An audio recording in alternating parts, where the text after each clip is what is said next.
Welcome to the Horror Hangout, a podcast where film fans watch the best and worst horror movies of all time and talk about them. My name is Ben Errington, and today I'm joined by a very special guest. Adam Murray is a writer, critic, broadcaster, and programmer involved in various film collectives and festivals, including the Bristol Black Horror Club. Welcome to the show, Adam. Hello. Hi, Ben. Great to be here. Thank you for having me on. It's a real honor and a pleasure. Oh, man. The Seriously, man, honor and really a getting pleasure. on. Honor and a pleasure is all ours.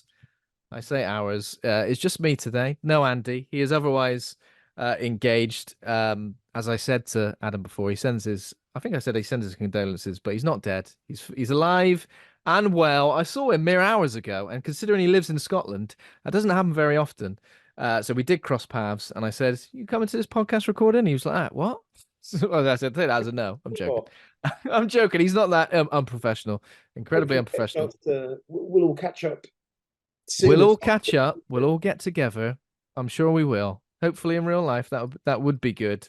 yeah. But yeah, Adam, it's been a long time coming. You're somebody that's been on our list of get this guy on the podcast. We need to cover one of his favorite films, for a while. So thank you so much for taking the time to do it. That's great to be here, and it's a great film. Lots of stuff to kind of unpack and get into. It's a Um, it's a juicy one to it get is, into. yeah. I really do think that it's maintained its kind of like rawness and its urgency, and it's still a 100%. heavy hitter, isn't it? It's still a heavy hitter, and I think like it's still incredibly relevant, isn't it? Like a lot of the stories that it tells. Um, and I think I mentioned just before we started recording that I'm quite late to the game in terms of anthology movies. Like I only saw Creepshow for the first time probably a couple of years ago. I don't know why I've sort of steered clear of some of the big heavy hitters, considering I am into anthologies as a sort of genre. But um, yeah, this one just I feel like proper took me by. This is the first time I've seen it, so Wow. going to Yeah. be pretty interesting to talk to somebody who's obviously seen it a lot and has a very personal relationship with it. Um, but yeah, so have you've seen this with a crowd before? You've introduced Um, the showing of it. yeah, I mean, we were able to. I'd collaborated with the Stormjar guys who were based in Bristol as well. If you've not come across them yet, they're absolutely superb. James and Sophie, just super talented guys, and they're kind of really interested in creating like immersive horror experiences. Oh wow, okay. We were able to do like an all nighter at the Watershed. Oh Um, man. so we were able to screen Tales from the Hood on that evening.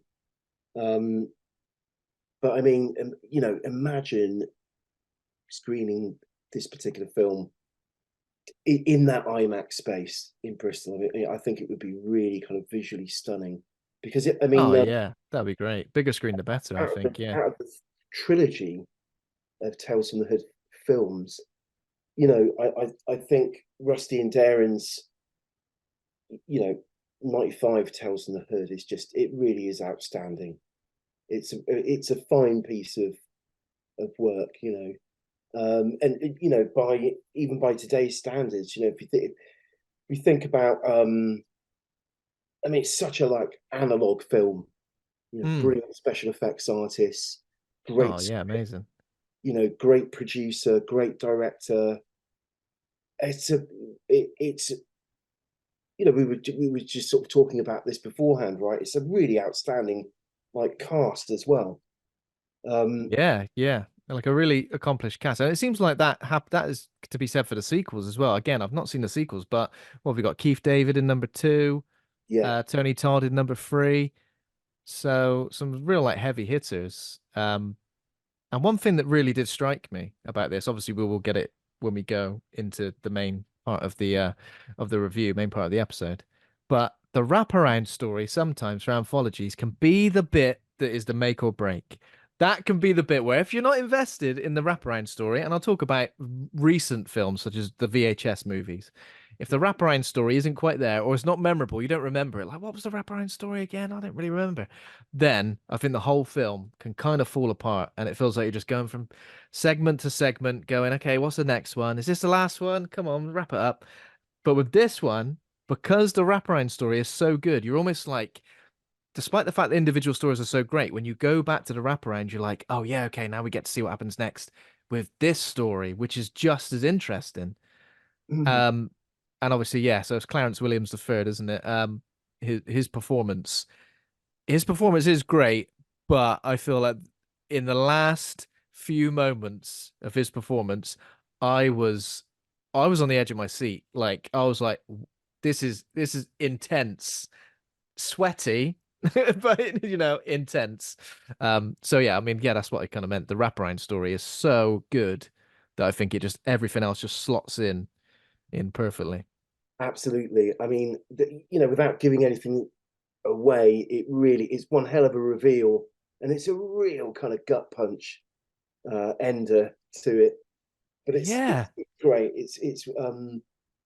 I mean, I don't I know think, what I was expecting. As I said, it was the first time seeing it. I didn't know what I was expecting, but like, even though that reveal isn't like, it's entirely within the realms of possibility within this universe. However, I was still like, oh, no way. I can't believe this is how it's going. well, I mean, talking to Rusty Cundieff, the director of the film, I mean, that was just a delight because he's Oh, a wow. Okay. gentleman.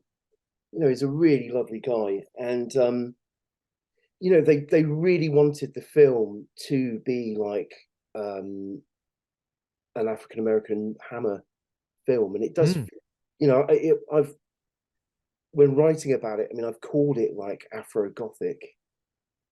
nice. It Yeah, really does have like I like it. the kind of atmosphere that these guys have created. And I think it's Rusty's wraparound story that really does make it,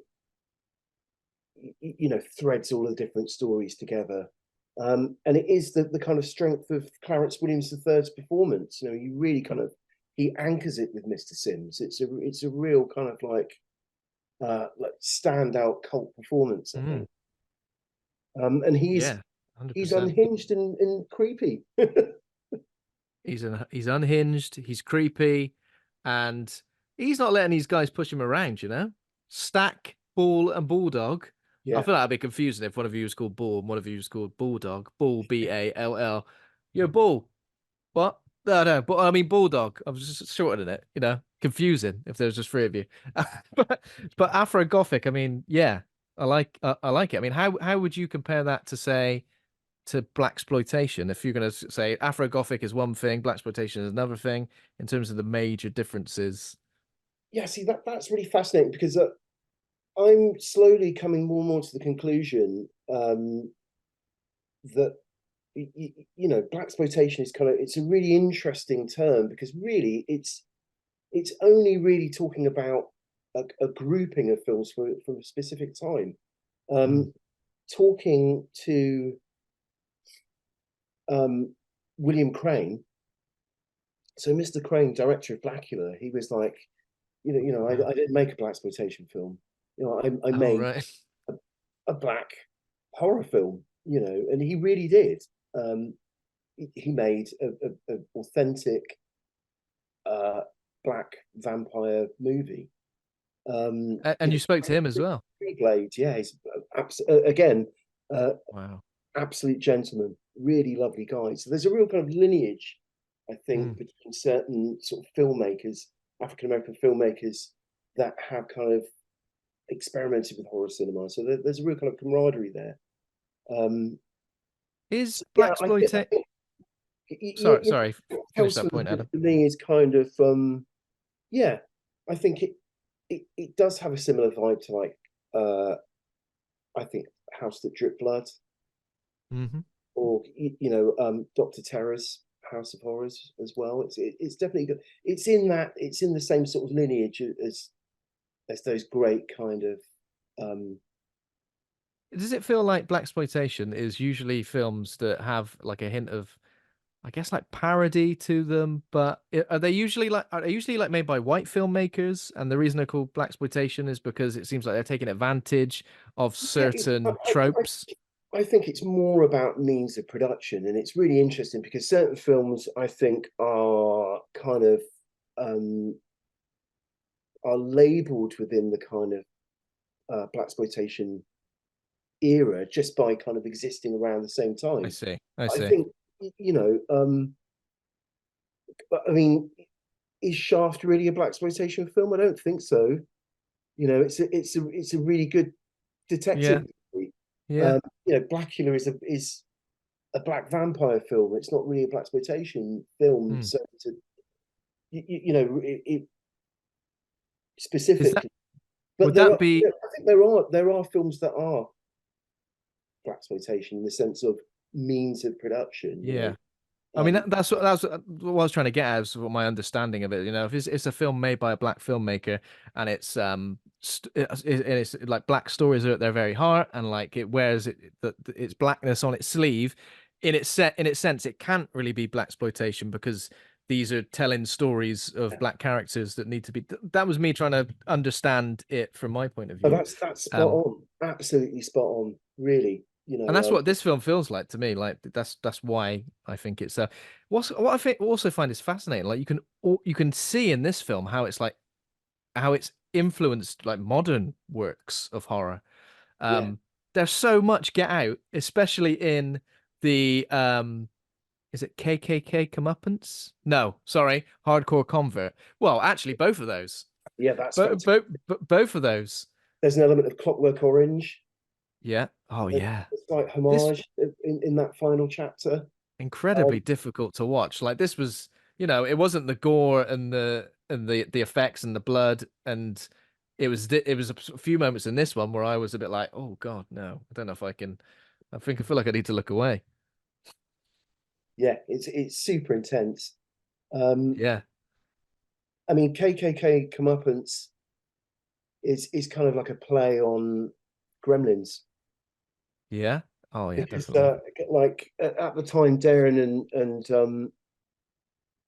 and Rusty were sort of saying like they were like they were kind of like if you break it down, Gremlins is actually quite it can be perceived as sort of like almost like a kind of like a racist concept, because the Yeah, Gremlin is the other, the foreigner. yeah, It could be the M word. It could, so they were playing with all of those kinds of like ideas and having the I've forgotten how to pronounce their names. I think it's the Schroeder brothers who basically did the special effects for Killer Clowns and oh Critters. wow, okay, So I see. they were able to get so much. I mean, you can see talking about like dollars on screen. Mm, It's beautifully shot. The costumes and set design is fantastic. There's real kind of there's pyrotechnics, explosions, and fantastic special effects. So mm, Rusty is always kind of like really proud of that. That like all production value, everything's up on mm. that screen. Yeah, I mean, it feels like it's 1995, so sometimes um like obviously 80s movies you can kind of like you can see it from a mile away, you can kind of understand that. Sometimes the things that are like in the 90s that take advantage of these certain types of effects can occasionally feel a bit dated, obviously depending which film. But yeah, I feel like this really does hold up, both effects wise but also like yeah performances and everything like that. Is it again another one where I'm a bit like, I can't believe it's taking me this long to get around to it. As I said, Creepshow I only saw recently. I think like Creepshow 2, Twilight Zone movie I only saw recently. So all of these anthologies I've kind of like been working through. So yeah, definitely keen to see. Oh wait, I know we're going to talk about this when we get into the into the movie as well. Soundtrack is great. Like the score was great. Christopher Young, I think, Yeah, I'm reading here, did the score. The sort of like main theme, it almost reminded me of the main theme from Signs, where it was I can't remember who did that. But yeah, it reminded me of that, like the stabby violins and stuff like that. It was incredible. Um Okay. It's a What? great hip hop, like a great hip hop soundtrack attached to the film as well. You know, there's you got like Scarf. I'm looking here actually back at some work that I've written about it, but yeah, you got Gravediggers, Wu Tang, um, just legends. Just From looking now at the MGA, track listing. Scarface of Ghetto Boys. It's like it's really like for Rusty to have been able to kind of combine all of that talent in that moment. Hmm. Um, it is, yeah, I think it's a really kind of historical. Do you remember the first time you saw this film? Um, yes, I do, and it was a huge gut punch, and it took me ages to see it in the cinema. I mean, the first time I saw it was DVD, Mm. and the kind of the film's release was around the kind of time of the beginning of the DVD as a format. Um, so I definitely remember uh, that kind of period of time really clearly. Um, but I think it's kind of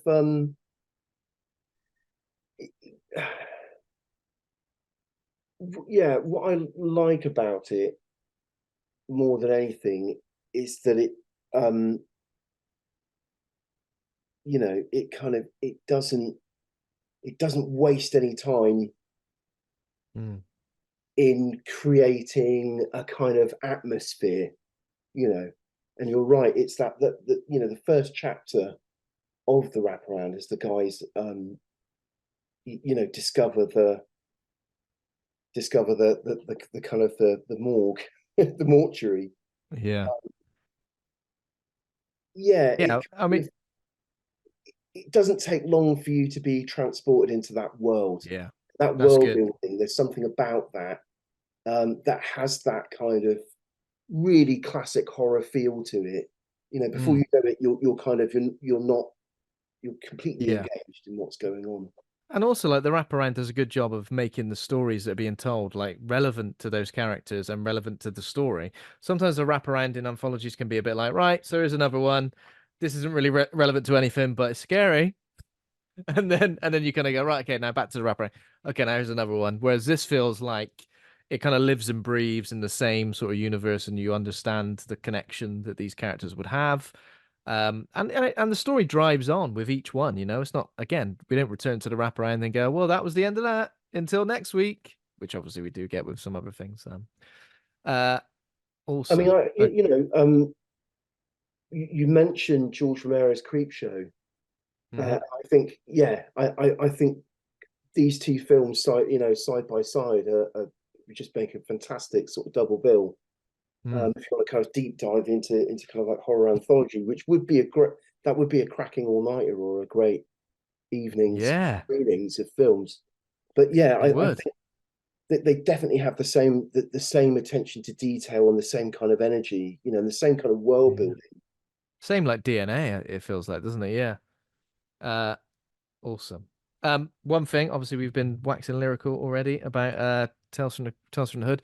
I did want to talk about the Bristol Black Horror Club, and what I wanted to talk about there was how that came to start.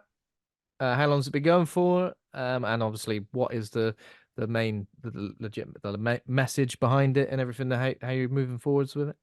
Yeah, so I mean, it's something that it's a real kind of like passion project. I've been a programmer with a kind of Bristol-based a black film collective called Come the Revolution for, and I think it's the 10 years anniversary Oh wow. next year. So that's I think they've got some very cool things planned for that.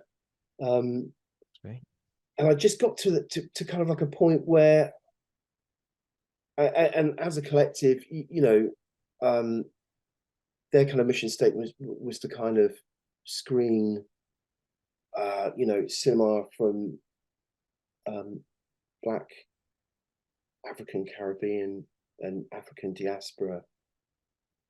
So really, that was like a background in more sort of like art house cinema, and sort of world cinema as well. But I just have this kind of yearning of wanting to kind of go back to sort of genre.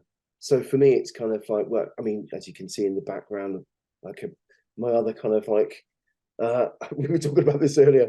I kind of call it a guilty passion, but you're right. It's not a guilty passion. If you I know, kill you about it. it's kind of like, for me, it's like, yeah, sort of art house cinema, horror, lots of horror, and then Star Wars.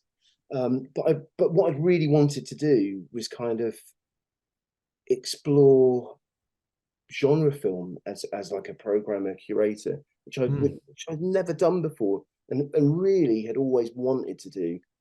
I mean, like it's sort of huge passion to be able to screen horror in general, and then to kind of back to your original question, to kind of frame it, curate it through a different lens, which is sort of this idea of Bristol Black Horror Club.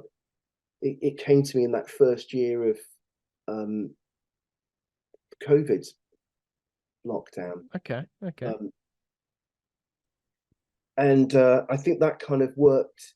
It's basically just me and my brother. My brother sort of takes a sort of like a bit of a more of a background seat, and I'm sort of doing the You're the curation face. You're the stuff. face. Yeah.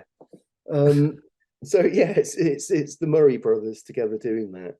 Um, and really for me, it was this kind of notion of wanting to explore horror through a kind of like a black, um, as well as kind of uh, multicultural lens as well. So under that remit, for us, we're kind of like, well, we're LGBT, Q, we're friendly and open about those things. Um, there's also a kind of like a want to explore horror through an indigenous lens. Oh It's, wow. Okay. Okay. it's this idea of like, for me, horror is deeply driven. It's the story around the campfire. It's Hmm. it's it's mythology. So there is something quite magical about horror.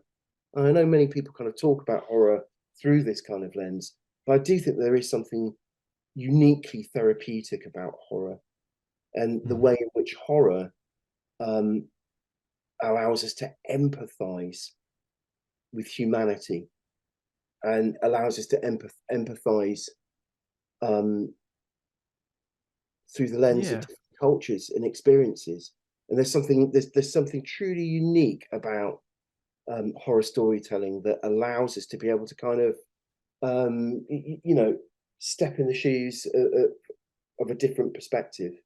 Because I always Yeah. think like you know Mhm. if we think about the Japanese horror boom, and our Yeah. interest Oh in yeah, man. Definitely. Japanese horror, I think with this current kind of wave of interest in black horror, in horror from a kind of African diasporic perspective, I think we're able to see the same thing, which is Tananarive Dew, Professor Dew, who runs a course in LA, called the Sunken Place.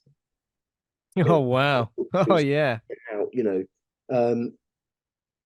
and I would say Professor Means Coleman as well.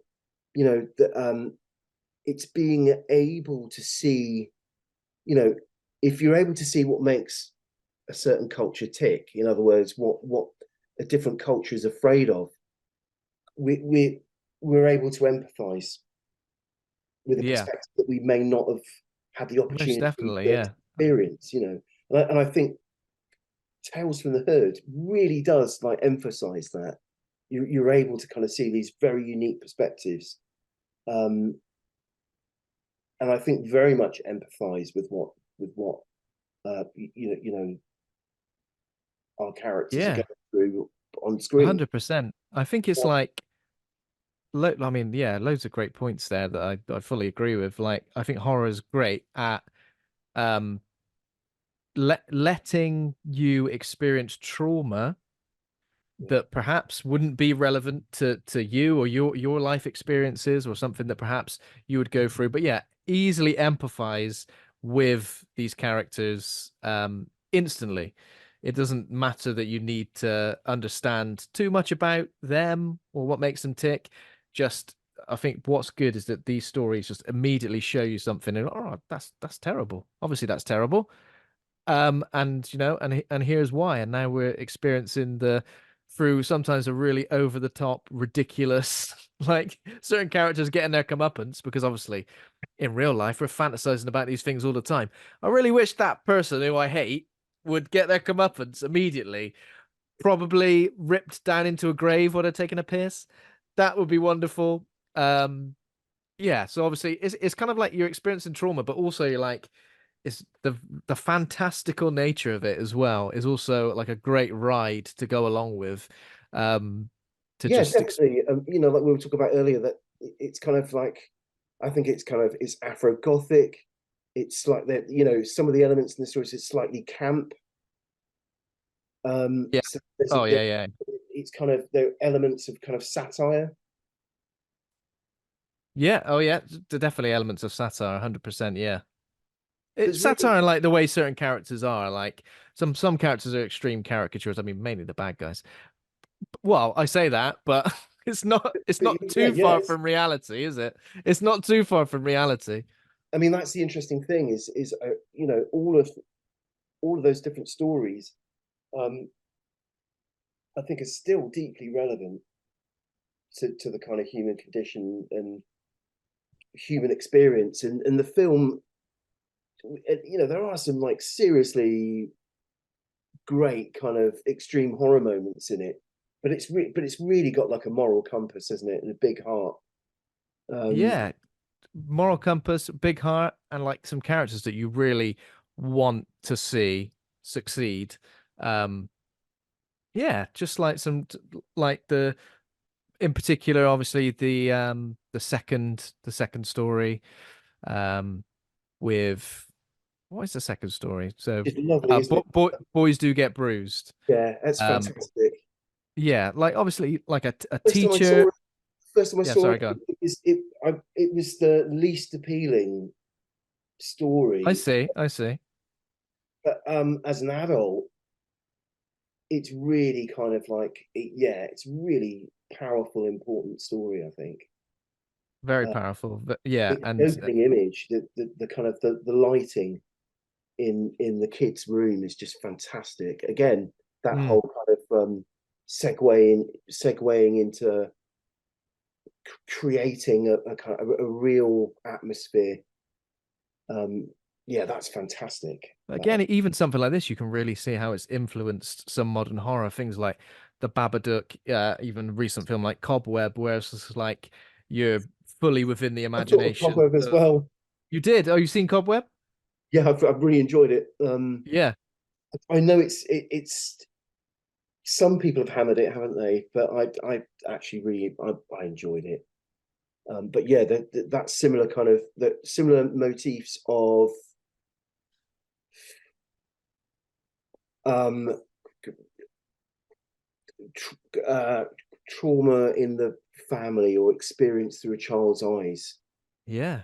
Yeah, It very it powerful. felt like that. It felt like that very like close quarters of Cobweb, where it was like you kind of felt like the world was very like limited, but the sort of imagination of the kid allowed you to sort of bypass that, I guess. We were talking Um, about David Alan Grier, right? Who's absolutely fantastic as the kind of toxic stepdad. You know, great performance, great special effects, which is it's Screaming Mad George who had done the effects for we think about that final orgy sequence in really sort of twisted body oh horror. God, yeah. Oh, twisted body horror, like the sweatiest, greasiest bodies and limbs. So I mean, you know, and again, David Alan Grier, such a great actor, and it's actually the director um, is the school teacher, so that's Rusty. Really? Yeah, Oh and wow. Okay, okay. the film was Oh yeah. See, It because was. when I clicked on his letterboxd, I looked at his picture and he's just like a bold guy with glasses. So obviously, he's gone for it. He's a I young mean, man. I understand that. I He's a understand that young completely. man. I've been there, man. But unrecognizable.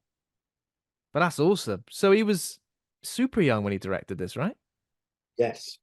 Yeah. I mean, like they had such an incredible team, really. Um, Rusty's a really interesting dude in the sense that um, he's a writer, actor. I think he's even done stand up.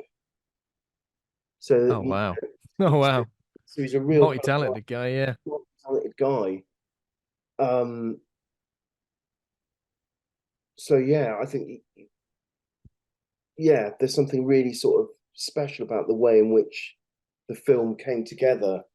Um, I think Darren had actually worked previously on a horror film with oh God, who's in that?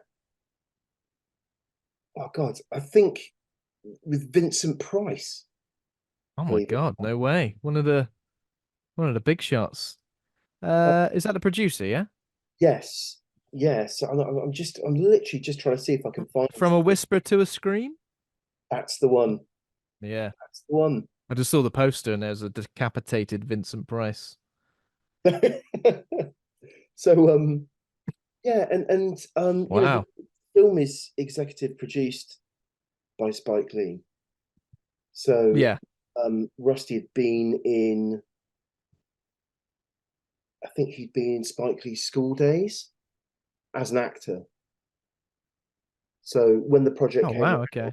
kind of he asked Spike, and he was like, "Yeah, I would definitely support that." So a really amazing sort of moment of time. I mean, I think Darren produced Menace to Society as well. So Oh wow, okay. they were in the zone They at that were in point. the zone. They were in the zone. It Um, magically came together. I feel like we're covering a hell of a lot before we even talk about the film beat for beat. So let me just do the usual stuff that I usually do on this show, which some people might be waiting for. Some people might have completely forgotten about and be like, I don't even need the horror news, man. Who cares about the horror news?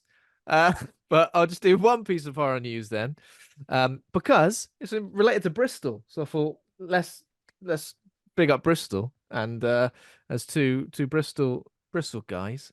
Let's talk about this piece of horror news, which is Flat Home Island in the Bristol Channel is going to be the home of a. Wait a minute. Did you say Storm Jar just now?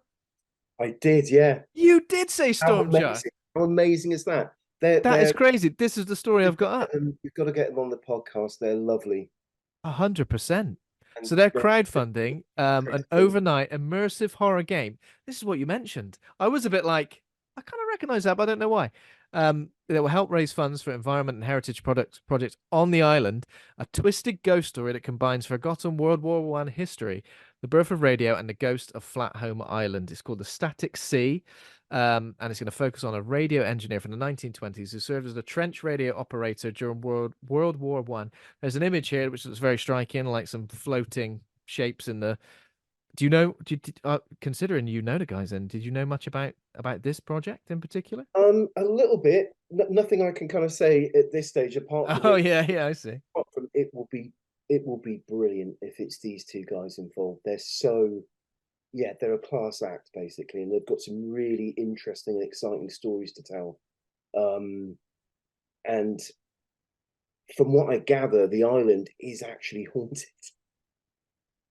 So, and I've not talked to them about that, but I've seen various people kind of mentioning that have worked on that island over the years have actually said, yeah, the lighthouse is haunted, or one of the buildings on that island is haunted. So that's really interesting. I kind of like wondering how much about that they know, but I Oh really God. like where they're coming from in the sense of if you like the kind of sort of remedy aesthetic, Oh Alan, man, you know, these dude, guys are really into like world building. Remedy. Yeah, yeah. Remedy is like I'm living and breathing Remedy right now. I mean, I haven't got around to Alan Wake 2 yet. Have you played it? About halfway through, Oh, okay, so you have. it's brilliant. yeah, it's a masterpiece. No doubt, really, really good. I don't want to I don't want to spoil anything of No, it because I it, was it kind of really is magic. I was kind of waiting because I love a physical copy of a game. I find it always a bit frustrating when you can only get it digital. So I was a bit like, maybe I'll just wait a bit and then there might be a physical release. I don't know. Um, I really hope they but do. I think yeah, I feel the same way about, as you can see, about physical media. I think it's so yeah, important, you know, I feel like particularly that, with, especially with games. I think there was something came out from PlayStation today where it was like, if you've bought a TV show in the last couple of years, you're not going to be able to use them anymore. So it's almost like buying things digitally. It never really feels like you own it, does it? no, yeah, and that's the part of it that I find slightly troubling. You know, it's this Yeah, kind of idea of, and then the other worry is, you know, if we're thinking very much in relation to kind of like horror and like post-apocalyptic stuff or apocalyptic stuff, or it's all a bit Children of Men sort of vibe yeah, in the sense that, you know, can you imagine, you know, if worse came to worse, you know, streaming platforms could, you know, they can redact work, they could change, yeah. recut films, could put Oh in God, AI yeah, performers. So it's all a bit worrying, you know, and it's sort of yeah, um, when, you know, like when will we ever, if that happens, there's a kind of, there's yeah. I mean, worry around kind of like censorship, isn't there, really? we're getting really Black Mirror now, but Authenticity of imagine the there was like, text, of the film yeah. text. What if certain companies had like a political standpoint on certain things? They're like, hang on a minute, this bit in Tales from the Hood where there's police brutality, never either remove that bit completely or edit it to make it look like they're actually quite nice. And you know, it's sort of after the SAG-AFTRA strikes, you can kind of see Yeah, as we're starting to hear more about the red tape and what they were fighting for, you can kind of see what was going on there. You know, a real push towards kind of like AI performers, and yeah, yeah. it's It's very insane, isn't troubling. it? You know, because you know what happens when we get to that stage. It's yeah, Yeah, it's mad, isn't it? It is mad. It is scary. But yeah, the Static Sea seems really cool, and like these sort of immersive experiences and games and anything like that, live action, full motion video in games is something that I've always been a fan of. When you say Remedy, I mean, as I said, I've not played Alan Wake, but Control, literally just gone back to Control after playing it once, and now I've gone back again, gone, oh, I want to get some more of that. Get some more of that Control in my life. And yeah, I've always been a fan of Remedy as well. So yeah, this sounds super, super exciting. yeah. Um, Anything that those guys are involved in so far has been brilliant. So highly recommend. Definitely highly recommend. And Awesome. they're good people, And which the is good people. Maybe we'll reach out to them, try and get them on the show, just even if it's just a bonus episode to talk about this project. It does sound incredible. And Flat Home Island looks haunted to me. I'm looking at it now. I'm looking at it. Alex, that's haunted. It's got a lighthouse. you should That definitely do it. I mean, Jim is he's a cool guy. Like we connected immediately on sort of some of our, well, just as we have this evening. You know, it's that similar kind of like passion for a certain kind of storytelling. He's really into kind of like mythology and horror. okay. So you can kind of get that with this Flat Home Yeah. Island piece. I think it's, you know, he's really into kind of like sort of hauntology, site specific stuff, and sort of How'd you, layers of fear is what he's oh about. yeah. I love Layers of Fear. How'd you get to Flathome Island? Can you just go there? Can you just can you just get I, on a little I pedal think boat? I think this is part of the immersion of it. I think you actually have to. I think you know you'll have to sort of take some gear and then yeah travel on a boat overnight. I think Oh my God. it's really like I it's am a 100% up for this. immersive experience, and that's what they're Yeah. going for. I mean, The I'm team. This is super cool. Okay. That was a very special edition of horror news. I don't know I'm gonna time code this episode. I feel like we've just been flying all over the place. That's awesome. The next section is what we've been watching. So I guess anything from the last 7 days, even anything recently that you've seen, Adam, that perhaps you thought was worth mentioning. What have I been watching recently? I've Horror been or watching. horror adjacent. Doesn't have to be straight up horror. It can be horror adjacent. This is kind of horror adjacent. I've been watching loads of like UFO stuff because if there's one thing that I'm really fascinated by, and it kind of links into the horror stuff, is sort of I'm really interested in UFO stories, not from a kind of science fiction, utopian, speculative position, but from a shit, scary, creepy Oh like God. UFO perspective, you know. And I just think I don't think there are enough horror films that that that go in on the kind of UFO experience or the kind of alien abduction I'm guessing. experience. And I really just think it's ripe territory for great storytelling. I mean, Yeah.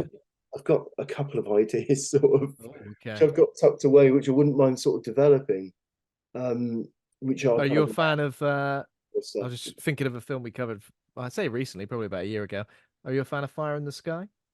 Fantastic, brilliant. Yeah. I mean, that is terrifying, right? That is like And that's genuinely fear-inducing.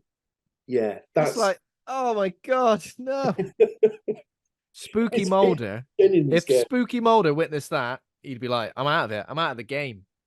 I I don't care about UFOs anymore. Who cares if my sister got got abducted? I'll see you later. I'm going for a quiet night out. Quiet night in, sorry, and that's it. No more.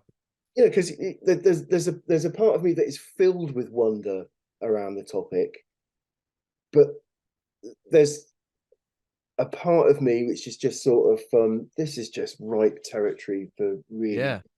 scary storytelling. You know, it's Yeah. and again around kind of like myth Mm. and kind of historicity and stuff.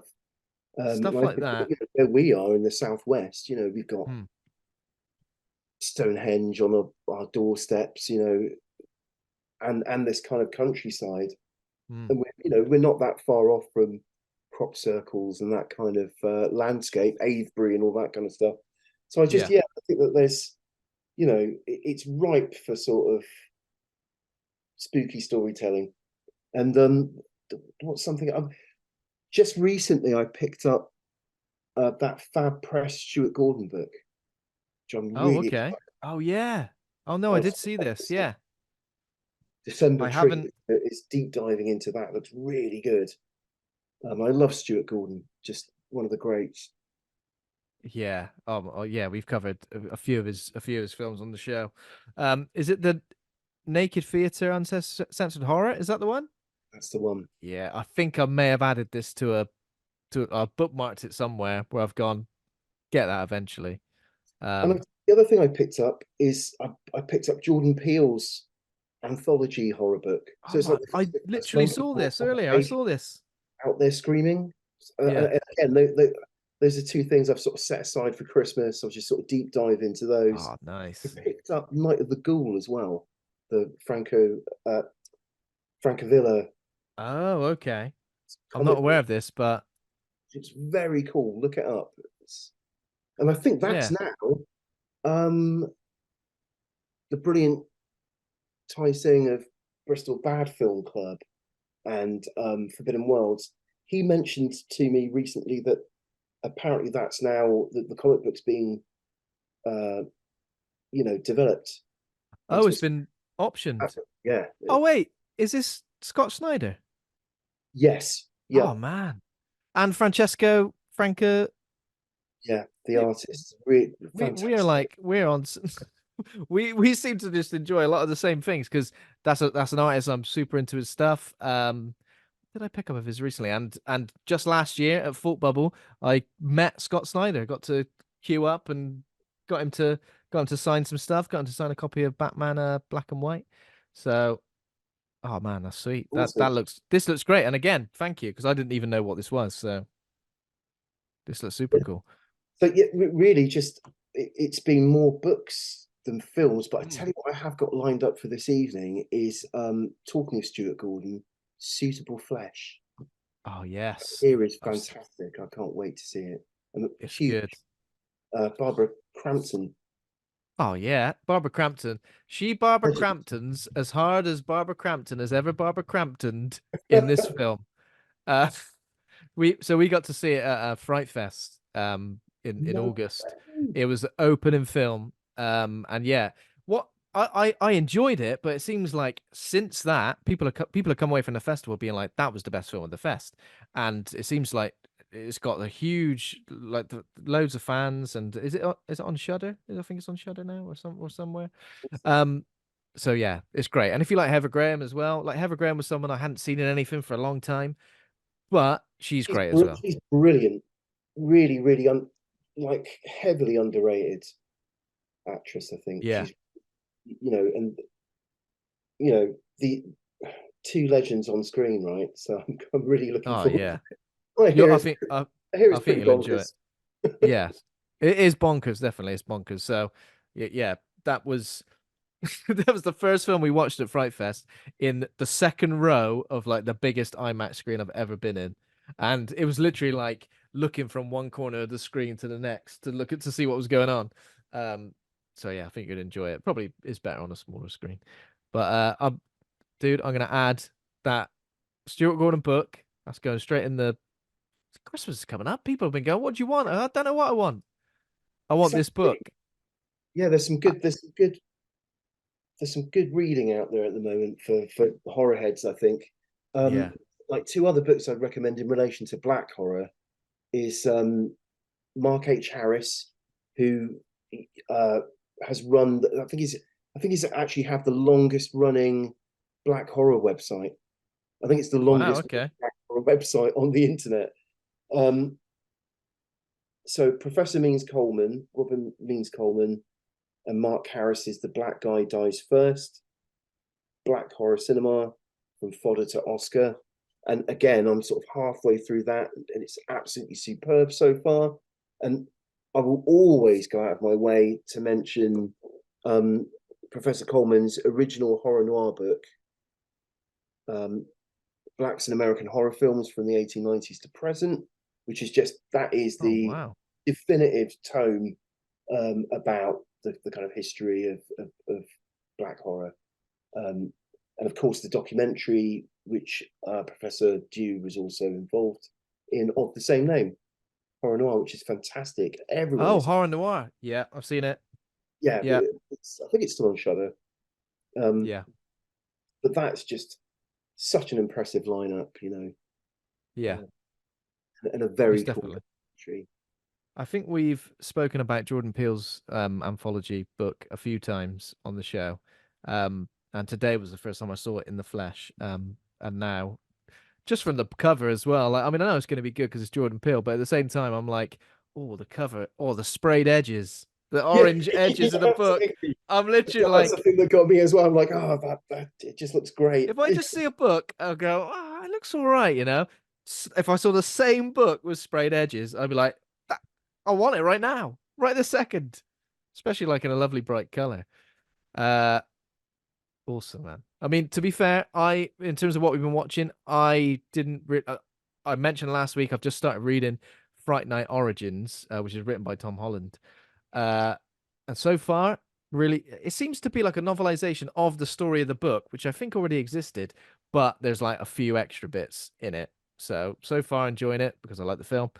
Um, in terms of what I've seen this week, even though Andy mentioned these two things last week, I'll very quickly mention them as well because I got around to them too. We got a chance to see an early version of a movie called There's Something in the Barn, which is like a Christmas movie set in Norway, and it's like I don't think this is a spoiler, but barn elves who, and again, Gremlins vibes. There's definite Gremlins vibes going on. It's very festive, very over the top. There's so many Christmas songs in it that I was almost like, sometimes just the soundtrack alone can get you really. in there with a film.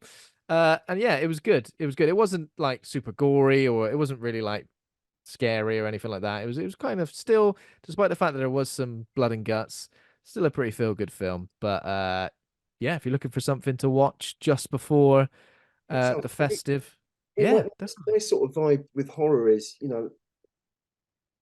I love slashers, but at this sort of stage of my sort of interest in horror, I think I'm more than ever really interested in kind of supernatural, uh, mythological beasts, yeah, the kind of spooky demonic stuff. little barn Um, elves, so yeah, little bad tempered barn elves. always a winner.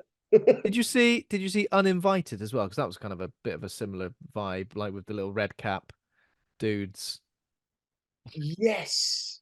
It was like an And Irish, outside of the back of a house, yeah, there's kind of like there's like a strange kind of portal into a little yeah, something like that. stairs I down think a I was a goblin. little bit I was a little bit disappointed by that, but so I feel like this one kind of scratches that itch of Really, critters. I thought the third act of that was great, but it kind of it I just think felt the third act was all right, wouldn't it? too Yeah. long to get there, if that makes sense. Yeah, it took a But some while, didn't it? great practical effects in that, I Is thought. it called Uninvited? I feel like that's the wrong name now. So I think Now it I've, is. now I've said it. It's something like that, isn't it? Um, but that I mean that is it. I did manage to finally get around to watching Five Nights at Freddy's, even though that's not necessarily something I'm particularly interested in because I've never played it in the games, not familiar with the lore.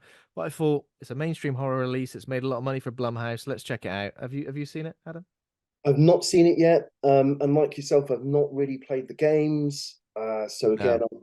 I'm not sort of up on the sort of lore of it, or Yeah. I feel like you might need to be up on the lore to kind of understand why certain things. I feel like there's a very key piece of information related to Five Nights at Freddy's that I didn't know, but I feel like this film reveals it probably too early, and okay, it could have had a lot more fun with it. I think the fact that it does this, it doesn't necessarily feel like a horror film. It feels, I don't know. It gets to a certain point in the film where you're like, oh, this isn't a horror film at all. And then it tries to like drag you back down to go, actually, we are a horror film. And I'm like, oh, it's too late. It's too late. So I didn't love it, but I don't think I never expected to. Just based on some of the reviews I'd read. But a good sort of like gateway horror. I think it's like rated. I want to say it's rated 12A. I think a lot of the violence happens like off screen, but probably a good gateway horror for kids, for the little ones. But that is pretty much it in terms of what we've been watching. I guess we've spoken about the film at kind of not great length, but in a way, what we'll do now is we'll try and like get into the plot, and cover as much of that as we can. Um, so the film of the week, if you didn't already know, we mentioned it enough times, is Tales from the Hood, which has got a 6.5 on IMDb, Rotten Tomatoes score, 58% critic score, 68% audience score, 3.6 on Letterboxd, and some choice reviews here from Letterboxd users. Karst says, genuinely one of my favorite anthology films and easily the best horror anthology I've seen. Amazed at how creative it goes about telling such heavy stories. 4.5 stars. These are out of five as well. Liz says the anthology horror equivalent of a Public Enemy record. It's loud in your face and not afraid to make you feel uncomfortable, and rightfully so. 5 stars. Uh, Benton says, how can one not love a horror anthology that details the bloody and super creative retribution of killer cops, abusers, and racist politicians? A masterpiece. 4 stars. Masterpiece is 5 stars, Benton. Come on, not 4 stars. And then Drew Clark says this movie is definitely the shit. 4 stars, which I think is fair. um, and yeah, we've obviously already discussed our relationship with this movie. As I said, this is the first time I've seen it. Just as I said, just because I think I'm a bit late to the party with anthology movies. This has been one that's been on the list for a while, and I'm glad I finally got around to it. So it's an American horror anthology film, 1995, directed by Rusty. How do you say his surname? Cundieff. Cundieff. I mean that's what I was going to say. Directed by Rusty Cundieff. So it presents four short urban-themed horror stories based on uh, problem concepts that affect this. I'm just reading this off Wikipedia. The African American community in the order of police corruption, domestic abuse, racism, and gang violence, all presented within a frame story of three drug dealers buying some fine drugs from an eccentric and story-prone funeral director. You're so story-prone. You are. Well, I've got a story about that, but let me just get into it. It is. I mean, that's probably the only bit that's not realistic. Is if an old guy just started telling a story, you'd be like, "All right, wrap it up. Come on, we're not interested in your stories." Um, but I could listen to Mr. Sims tell a story all day Yeah, long. What a great definitely. storyteller! And Keith David's Mr. Sims in the second one is great Oh, as is well. he Mr. Sims as well? He's okay. What does Really. that mean? So is Tony Todd like a Mr. Sims as well? Um, I can't remember how Because that it works. almost feels like the anthology nature of it is like, oh, well, even this Yes, film I is like the think. characters are okay. Mr. Sims is merely a concept. He's not. Yeah, He's not a kind of. man. I mean, He's just a unless we concept. want to do, can we do some big reveals or should we not? It's Yeah, probably yeah, yeah. Well, all right, okay. So yeah. from the get go, we're going to be spoiling the hell out of this I film. think no, If you haven't seen it, I think you're right. I think you're right in the sense that yeah, Sims is a he. I think he can be played by any legendary um, performer. is And there anyone in particular who'd like what I've be in the just role? discovered is that his actual name is Portafoy Sims. Portafoy Sims. Portafoy Sims. Which I've just That's discovered nice. in the cast list in the booklet, which is really interesting. That's not even on Wikipedia. You think Wikipedia's the source of all knowledge? It's not. Occasionally not. Yes, Occasionally not. my relationship with the film is not just as a fan. The first time I saw it I was 18. Hmm. Um, yeah, and it did blow my mind. I'm looking back at the piece that I've written here, and this is the opener that I'd written about the film, Oh wow. Oh man, that'd be great to and hear it that. goes a little something like this.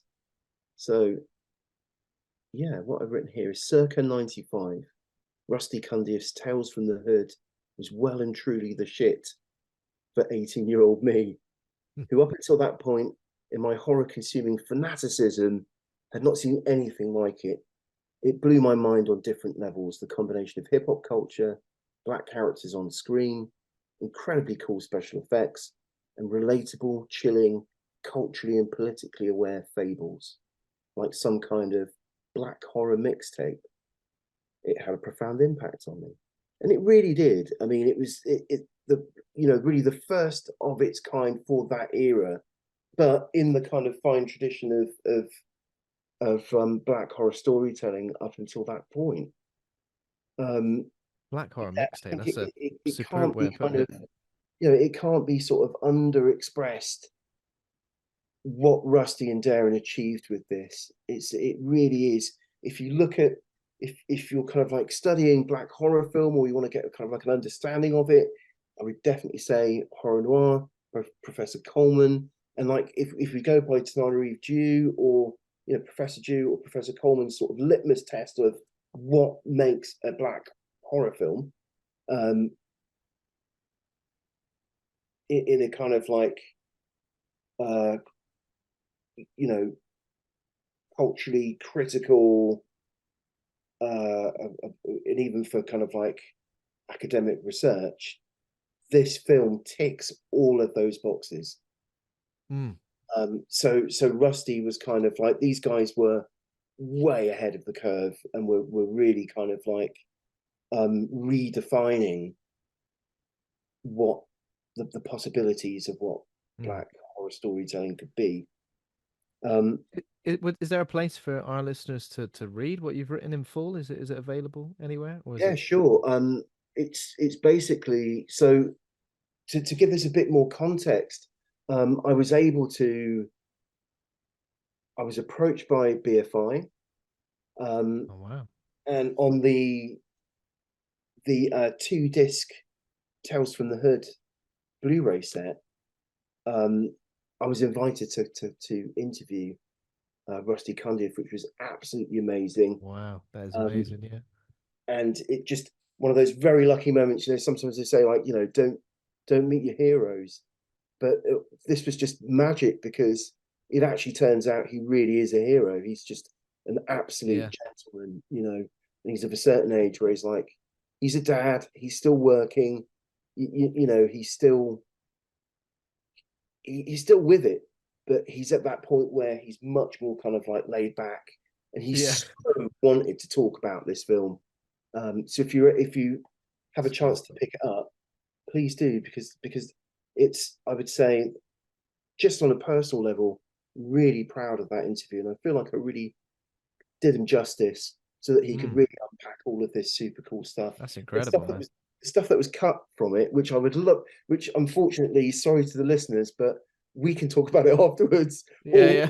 if any of you guys meet me at an event or something, I can kind of like privately tell you. What was But cut? Don't even say aloud. Just walk up to you and go, "What was cut from Tales from the Hood?" Please tell me.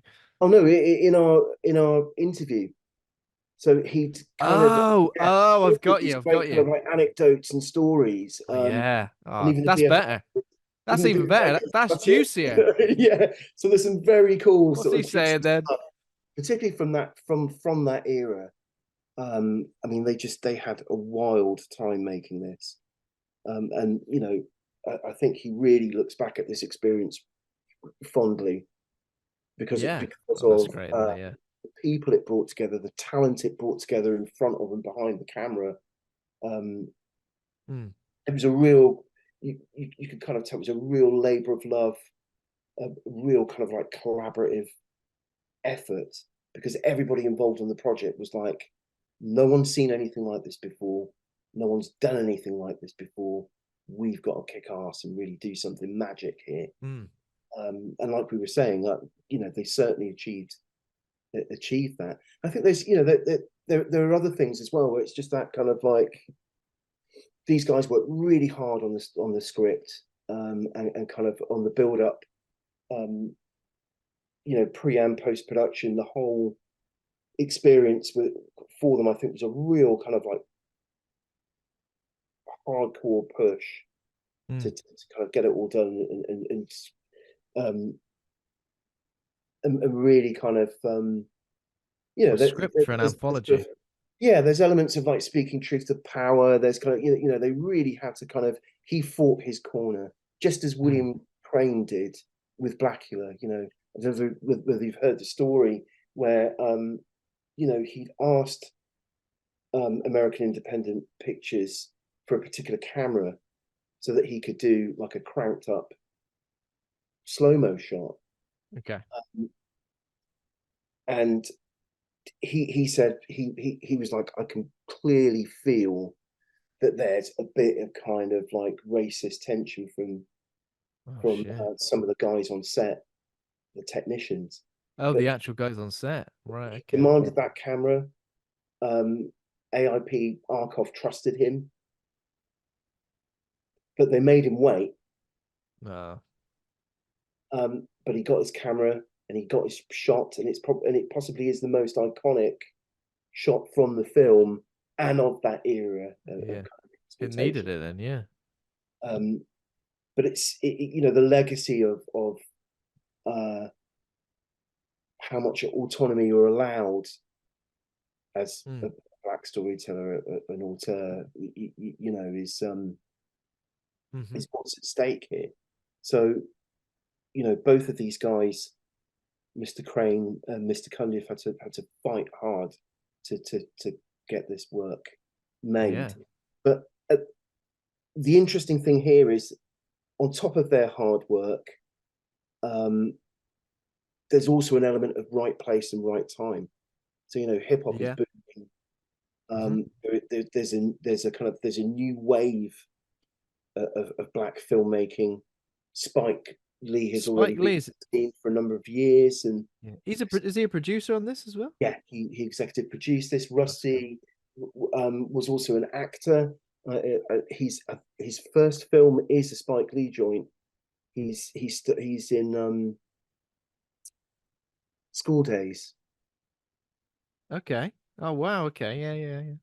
Yeah. He's also Rusty's other film had done very well at the box office. Fear of a Black Hat. I don't know whether you've ever seen that, which is really funny and just a really good kind of like comedy satire of Hmm. kind of hip hop culture of the '90s. So he was on a roll. He was on the come up, and things were starting to Oh, go School really Days, well man. for him. Sorry, I'm just like googling some stuff. School Days with Giancarlo Esposito in it as well. Blast Oh from my the God. Past and a hell of a cast. I mean, there's so much. I mean, Oh, I haven't thought about this film for you. there's so I've much I've great definitely. talent on screen in that film, and it really does kind of like we think about all of those young performers who've gone on to do really exciting and interesting things or have really prestigious careers. Samuel L. Jackson's in School Days as well. Um, Oh, is he? Oh yeah, yeah. So I suppose it was his super first super performance too. early. That was his Yeah, first performance. one of his early One of ones, them. Yeah, because sure. Yeah, Goodfellas, 1990 was he? That when he popped up? Is it Goodfellas he pops up in Samuel L. Jackson? I've I would said say that. mid to late '80s, right, for Sam Jackson. I'm sure. Yeah. Well, I And think so, I was just saying. I think 1990 was the first time I'd seen him in anything, which was Goodfellas, even though he's not in it a lot. But yeah, so School Days, 1988. So wow. Oh yeah, man. so it's this kind of like the motif I think that makes it and that also passes that kind of litmus test of what is a black horror film. And Hmm. it really is about um, kind of creative autonomy and kind of talent in front of and behind the camera. So Hmm. means of production, and literally being able to call the shots without any interference, of which these guys had to really fight for, and they stood their ground, and they did it. And back to that thing of they prepped and worked really hard on the build up to the shoot, but then all of these other things, these timely things, kind of happening right place at the right time. So the cast, Mm. um, the talent, as in their crew, um, the music of the time for the Yeah. soundtrack. For them to be able to get to have big hip hop stars at the time, um, and then also in the talent in the sense Mm. of you've got I've forgotten how to pronounce their names, but I think it's the Chiodo brothers, who Oh were yeah. both The Killer Clowns from Yeah. Outer Space. Don't think I've said This that. I is don't think I've said their names out loud before either. so they Uh, did the puppet work, yeah. which is just absolutely phenomenal stop Yeah. motion.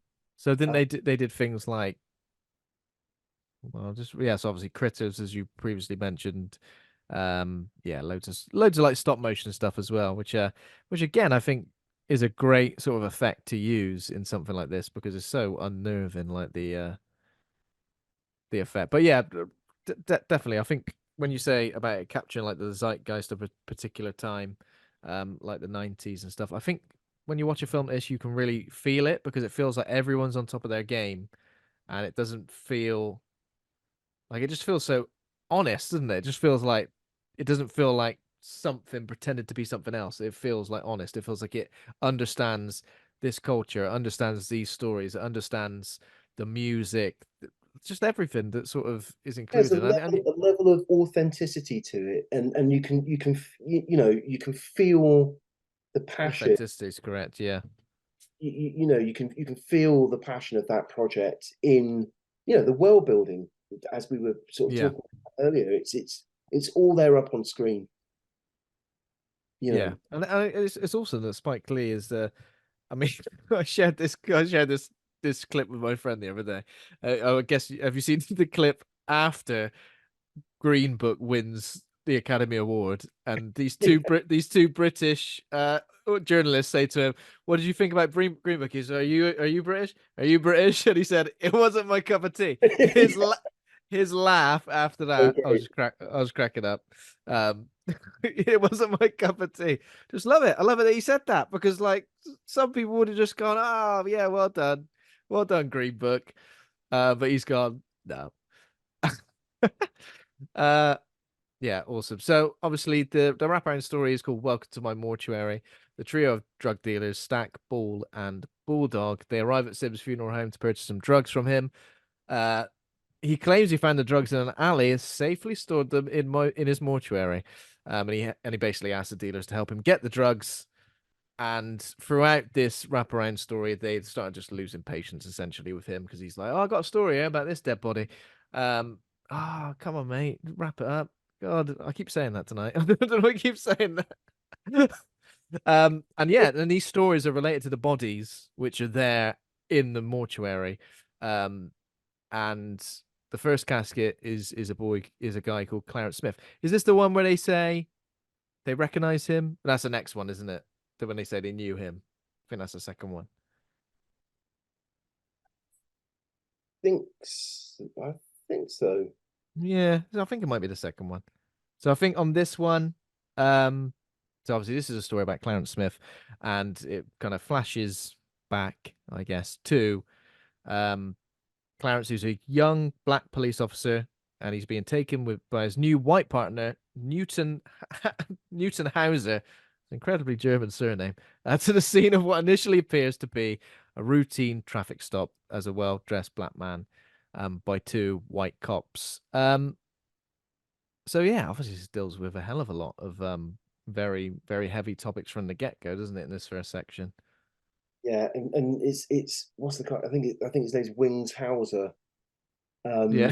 He's strong, and he's a real. We can cuss on this podcast, can't we? Oh yes. He's a real asshole, isn't he? Oh, Like, you could have gone heavier than he's that, like man. a mean, nasty cop. Um, Yeah. and it's And just there's really great casting, and all of these guys. hmm, There's I forgot the name of the documentary, but there's a great kind of behind the scenes, making of Tales from the Hood. It's called Welcome to Hell, the making of oh Tales from the wow. Oh, there's Hood. like a whole documentary about But the yeah, making of there's it. fantastic interviews with these guys. Um, Amazing.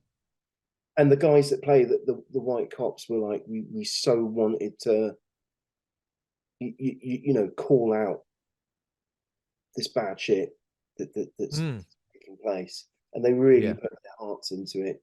Because I think anyone involved on the project was really kind of, it was a moment of consciousness shift again. Hmm.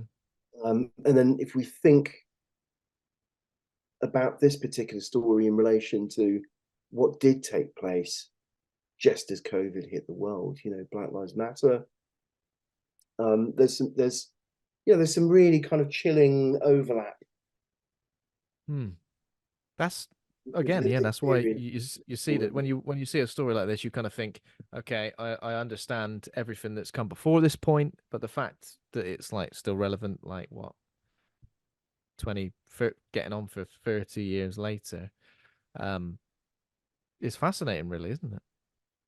Yeah, Because the guy that they pull over, is Martin Ezekiel Morehouse, who's a city councilman, black rights activist, and basically been trying to eliminate police corruption in the city. So the officers you got obviously got like the ringleader guy, and the ones who kind of just go along with it. Well, they're all just as bad as each other, and really, aren't they? yeah, In this, and but Tom Wright's a great actor.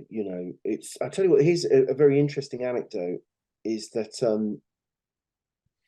Dawn Gilliam is acting in this, has like a small role acting in this, and she's like, now. I mean, all these guys were young in this film at the beginning of their careers. I mean, she's no longer an actress, but she's one of Hollywood's greatest mm, continuity experts. She worked on all of the Star Wars films, Black Panther, and oh wow, okay. you know she's at the peak of her career. Absolutely superb at what she does. I mean, Oh, is she in the? She's in I would the recommend final even like sequence. I would even recommend checking out her website, The Art of Continuity. So Oh yeah, wow, she's okay. real kind of a real legend. And she's That just sounds she kind of fascinating. just Yeah. turns up in this in a bit role as one of the journalists interviewing Ah, okay. the kind of Ku Klux Klan politician. Uh, Mm, yeah, amazing. So there's all these like sort of interesting historical moments where you're able to kind of like track people's careers in really interesting ways, which I think is quite amazing. yeah. Um. So yeah, obviously Clarence is while he's just in the car, sort of doing a background check. Um. Surprised he didn't know who he was, though, didn't it? You feel like he would. Did he just? What did he say? Does he say like he recognized him and then he just had to go had to go and search to say, oh, hey, hang on a minute, stop. It's a bit of an odd one. The fact is, like, obviously they use too much force immediately by like, just like smashing his head through the window. And then they will take turns sort of like beating him up, hitting him with their nightsticks. Um, yeah, I mean it's pretty brutal and just one of those scenes is pretty difficult to watch. Um, Clarence comes running over to try and stop them, and of course he's visibly distressed and he's trying to get at the main police officer who did you say the main police officer is played by? Uh Wings Hauser, I Wings think, Hauser. What a from name that is. That is a great name. So there's Wings Hauser, and then there's also an Officer Newton Hauser, right? Okay. So they've gone, hang on a minute, I love your surname. I think you do great as a and that's character actor Michael Massey, isn't it? He's just got such a great face.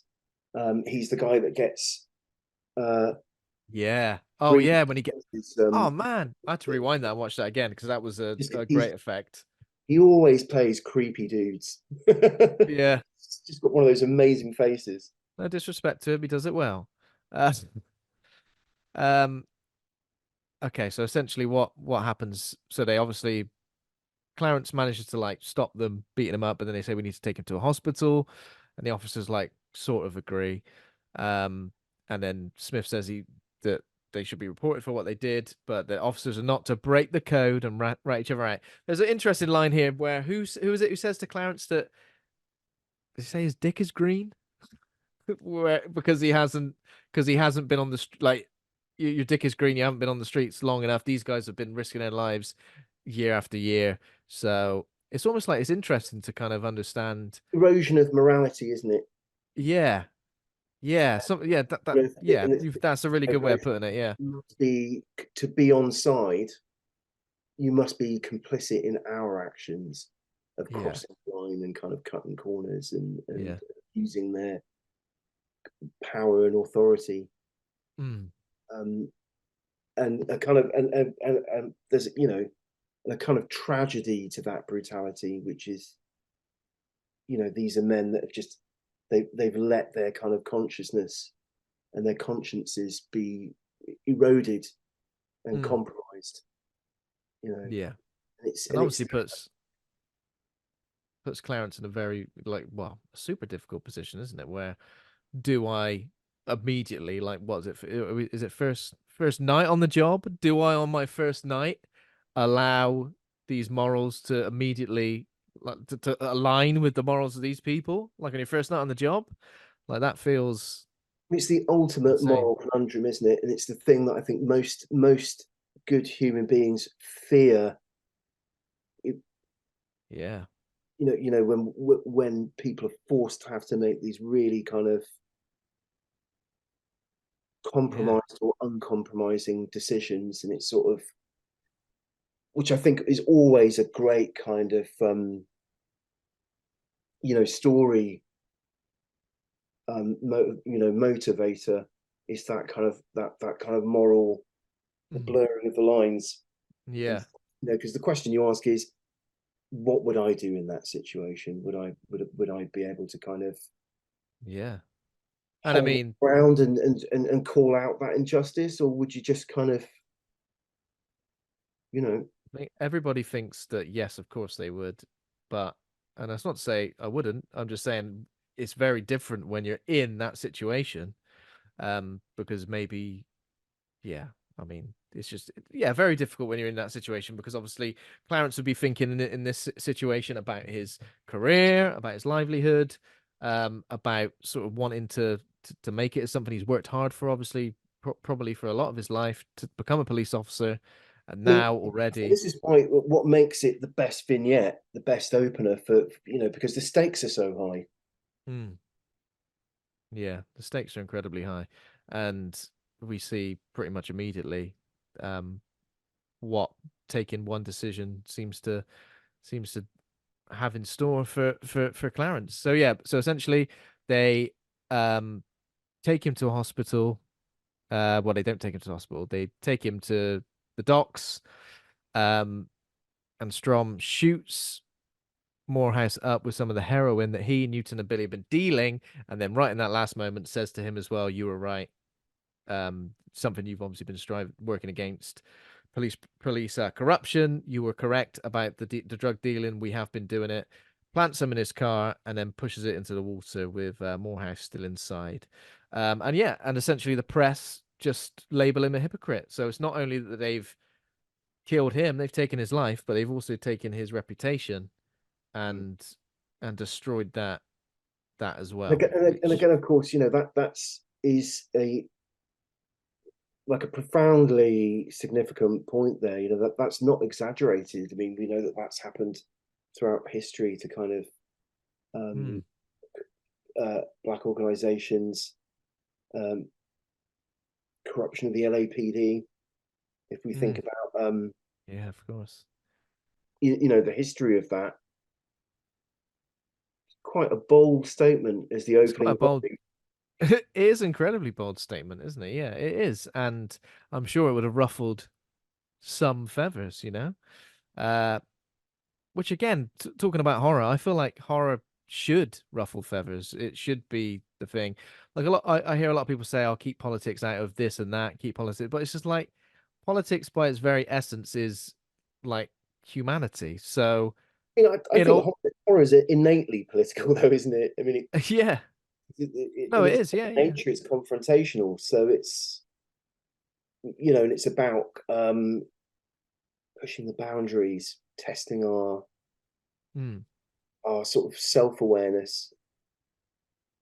And I think as like political like lines become more present in sort of everyday life, I think horror has done a really interesting job of really sort of like focusing on them, almost like sometimes poking fun at them, um, in a way, which I think is good too, because I think by poking fun at them, you're still encouraging conversations about these things, aren't you? Even though you're kind of like joking with the, um, I'm just thinking about like slashers and things I've seen recently, where certain people have certain political persuasions, for example, are either portrayed as the evil side in horror or sometimes portrayed as the good side. So it is interesting. It's really interesting how politics kind of works in horror, and especially with something like this where the politics are so um so sort of like intense and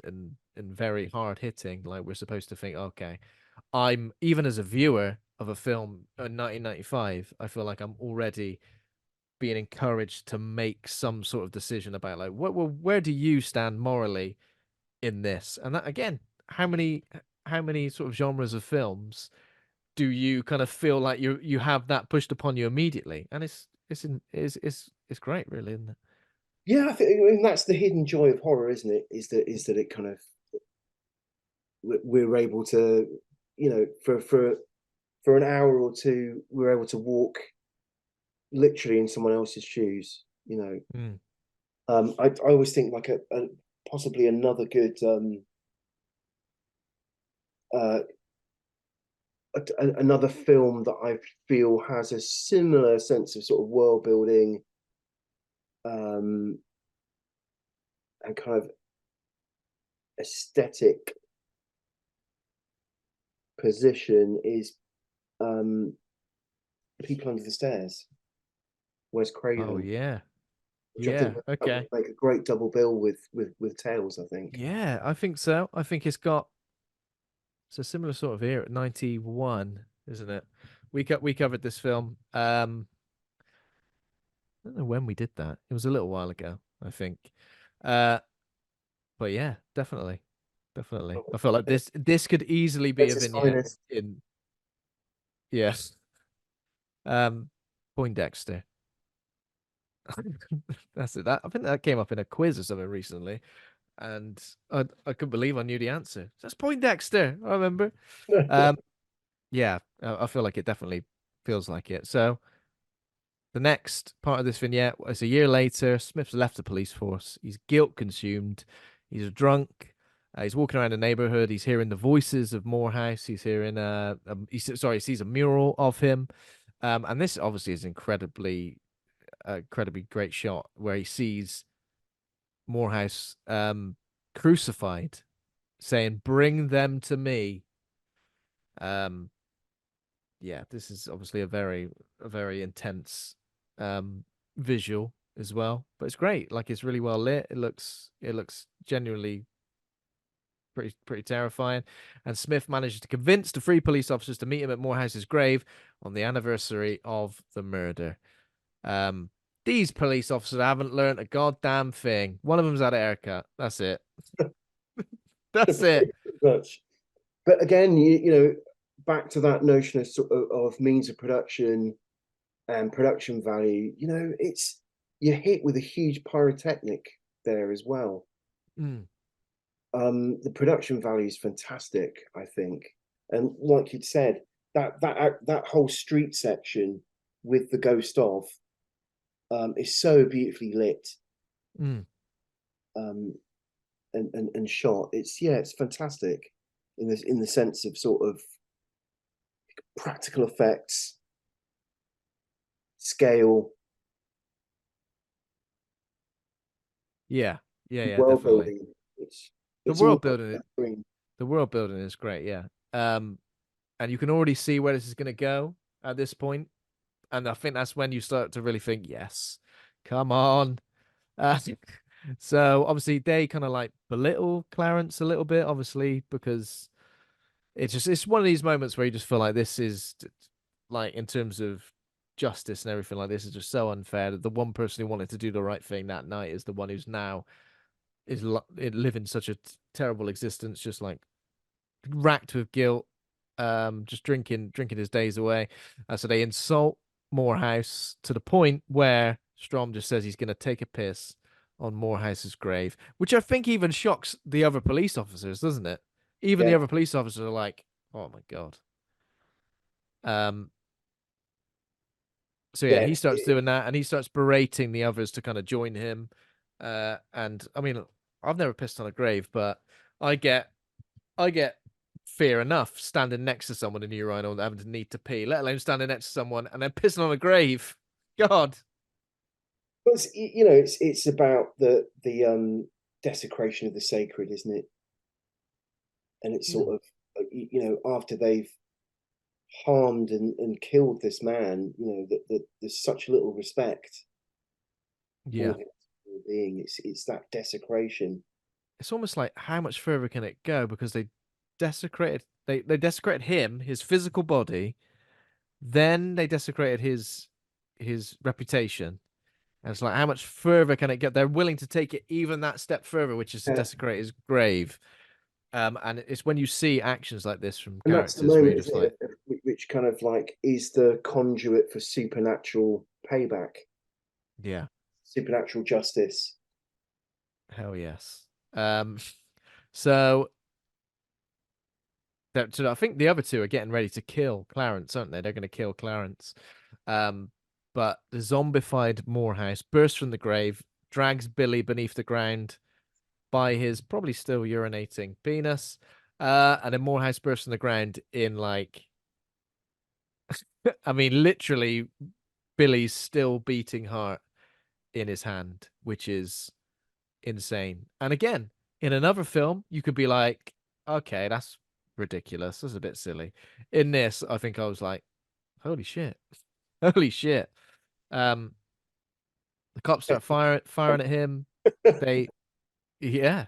Some Uh great practical makeup effects as well. yeah, genuinely like gruesome. And I guess this reminded me of that sequence in Creepshow as well. The one with the um woman who that is a creep show, isn't it? Where she Yeah. hits the guy and hit the zombified version of like comes after her. It felt like that with the sort of the chase sequence as well. He jumps on top of the vehicle, decapitates one of them with his bare hands, which again is incredible. Um, and I think one of them jumps out, shoots the gas tank, and the car explodes. But Morehouse is still coming. Chases Newton down into an alley, and That's a he like great sequence. yeah, yeah. Doesn't he fire like hypodermic needles at his body as well? Yeah. So obviously like, the way that they killed him, which was getting him to overdose on heroin, it was like the visual of that. Here's the most extreme version of that right back at you. And Um there's a great shot. There's a great bit of shot construction there with the camera into the mouth, if I remember yeah, rightly. yeah. Yeah, there's loads of great shots like that, isn't there? Yeah, and obviously this is the moment where Newton's body melts into the mural. This is very society, isn't it? With just the flesh melting and then the painting on the wall. There is something like inherently creepy about like paintings and like the thought of someone being trapped in a painting. There's Oh yeah, something about that has always been really effective. Um, so yeah, I think that works really well here. And in the Zombie Morehouse accosts Clarence, asks him why he didn't help when he was being beaten. And I guess yeah, that story is kind of him asking Clarence, "Why didn't you help?" is kind of like asking us as the audience, like, yeah. More, why that didn't you more, help? What would you have helped? yeah, Um, that moment of moral compass, isn't it? yeah, and then Which we get the final, which drives him mad.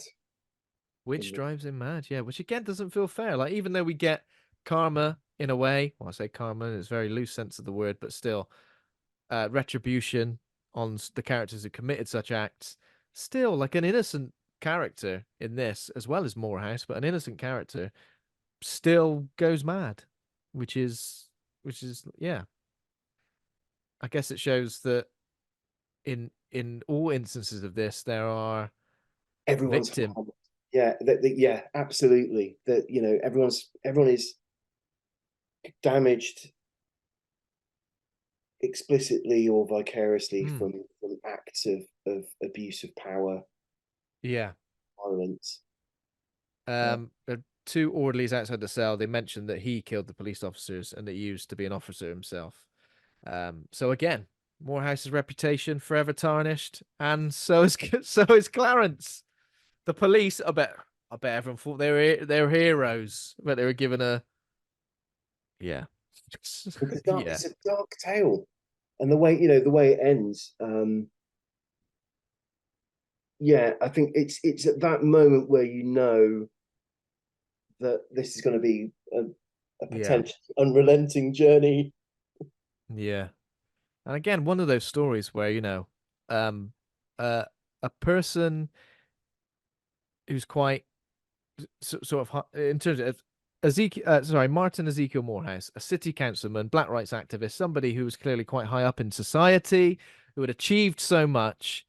Essentially, his reputation, which was sullied, which was dragged through the mud.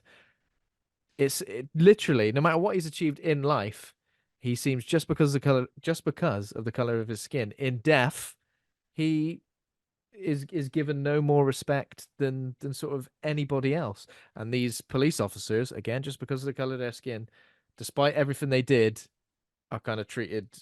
Yeah, the difference in the legacies is obviously a very. It's just an interesting. I say interesting. It's not interesting in a pleasant way, but still, it's an interesting like standpoint, interesting note for this particular vignette to end on. I think. Yeah, it's a painful tale, and I think it's letting you know um, that you're in for a bit of a roller coaster ride, and that it's not going to pull any punches. Yeah, I mean, and straight from that into a tale now of domestic abuse. So obviously, in terms of the wraparound story, I think the guys Stack, Ball, and Bulldog, they basically think Mr. Sims is crazy, and they're like, we still want the drugs. Can you find them, please? Oh, just got another story about a dead body. I just got to tell you the story about a boy named Walter. And this one is boys do get bruised. So Walter Johnson, quite and sensitive boy, transfers to a new school. He's got bruises on his cheek and eye, but Walter's teacher, Richard Garvey, notices the bruises, talks to Walter. I think initially he thinks it's the school bully, doesn't he? Yes. And the guy has bullied I think the bully's called Tyrone. He has bullied Walter, but Walter says the bruises came after I was attacked by a monster. Yeah, and I think initially in this particular thing, and I know we obviously already mentioned things like Cobweb and even the Babadook to a degree, very different story, of course. But initially we think, okay, it's definitely supernatural. We're in the middle of a horror anthology. This kid says it was a monster. It was a monster. There's no way it's anything else. So I think that's a really interesting way to kind of like set this up, where it gives us the expectation of something, um, and then the reveal is obviously incredibly metaphorical, but still great, I think, isn't it? Yeah, it really does pack a punch. And really powerful bit of storytelling. And I love the way the director plays the school teacher, Hmm. a Oh yeah, little you said that, boy. didn't you? And yeah, Rusty plays it so lovingly. He's just a great role model, isn't he? He's a good guy. Um, and you kind of you're rooting for, as things are sort of slowly revealed to us. We're kind of rooting um, for the boy's mum, for him, and the kind of teacher does. Yeah, that there's a kind of hope that something Hmm. might work out for them, because you end up thinking to yourself Yeah. like, this he's such a nice guy. You know, like maybe they'd make a good couple, or you know, Yeah, well, you kind of think a that when lovely. when when he when he initially goes around the house, Sissy seems like she's all over him, and I was a bit A suspicious of nice her guy. initially. Yeah, I was a bit suspicious of her, thinking that perhaps there was something about her where I didn't think maybe she was always entirely innocent in all of this. Of course, it does turn out that she is. But yeah, so Walter's drawing pictures of Tyrone. He's drawing pictures of the monster. Um, and Walter explains to his teacher that he can overcome something he doesn't like, such as the monster he keeps talking about, by destroying an image of it. And he crumples. I mean, this is pretty nuts. He crumples up the image of Tyrone, and then after that, we find out that Tyrone broke both arms and both legs. And then, is there another teacher sort of saying, how could that even happen? Like, even if you just fall over, like the chances of you breaking all four limbs. Get a yeah. little wink to the screen from Walter, not literally, obviously. Um, so yeah, the teacher, Richard Garvey visits Walter's mother, Sissy, starts asking about the monster. Obviously, Sissy starts calling in Walter, and the teacher's like, "I just want to talk to you, really. Wasn't really here to involve the boy." Um, she just says Walter's clumsy, um, and don't reveal anything about the monster to anybody else. Um, was there a scene? I couldn't remember if I missed any of this, but was there a scene where Richard confronts the boyfriend first? Did I miss that? Or maybe I because he comes home, doesn't he? Yeah, Um, yeah. oh, he comes home and then initially berates Walter for drawing the pictures, doesn't he? And yeah, and then like obviously the true extent of the domestic abuse is revealed. He's literally punching them both in the face. He's takes his belt off. He's literally whipping Sissy when she's trying to intervene to protect her son. Um, yeah, and this is when He's a horrible character, and it's that. I mean, I think that's where a genius bit of casting with David Allen Greer, because he's just not the person that you would ever associate with a character like that. So it's a great bit of casting against type.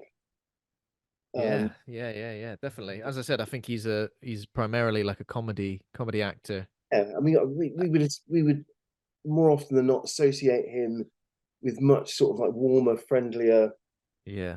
David character Alan on Greer, screen. that's his name. Well, listen to this. Candy Cane Lane, the brand new Christmas film starring Eddie Murphy. He plays Santa Claus. There you go. And in real So life, like the irony is, in real life, if you ever get a chance to watch him on like talk shows or anything, he's such a lovely bloke. yeah, It's sort of you just couldn't imagine him being, uh, so evil. yeah, very evil, yeah. Um, yeah, so obviously this unfolds. Richard Garvey comes to the house, tries to get in, does get in, tries to intervene, of course, but Carl's having none of it. Carl knocks about Richard Garvey as well. He's just a yeah, just a just a bad egg. Um, so yeah, it's quite a long fight sequence. Carl like knocks Garvey to the ground, knocks him out, and then he's pretty much ready to. Seems like he's ready to like kill Sissy. But Walter, Yeah, it does feel like it's approaching like a yeah, it's gone too far. Like the teacher's involved. You've attacked the teacher as well. The teacher's aware of what's happening. This in the ultimate act of something of violence like this. it's gone too far. Yeah. But yeah, this was the moment where I mean, I literally couldn't believe this as I watched it unfold. So, um, Walter grabs the drawing he made of the monster, and first of all, he just does one big fold over one arm, and as Carl is lifting up his arm to like, what was it, a frying pan? When he's lifting Yes. up his arm to frying pan Sissy to death, his arm breaks. And it's almost like it's almost like you're urging Walter to just like do exactly what he does, which is fold it more. That's the next arm, and then he just watching him screw the paper up, and then just going, "We're gonna cut to Carl in a second to see what kind of mess he's in." He literally turns into like a big. Well, he starts twisting around. Again, the effects are amazing. Twisting around, and he turns into a big blob of limbs and blood. Yeah, and clothes, and it's just kind of Yeah, his head in like a sort of bundle of yeah. I love broken. the teacher's face as well when he just sort of like comes to realization of what is actually happening. Um, yeah, and then as Walter screws up the paper, Sissy walks over and stomps on it, and that is the killing blow for Carl. Um, and then they burn the paper as well, and that's it. That's the end of that one. And again, incredibly hard hitting. But again, it feels like yeah, these are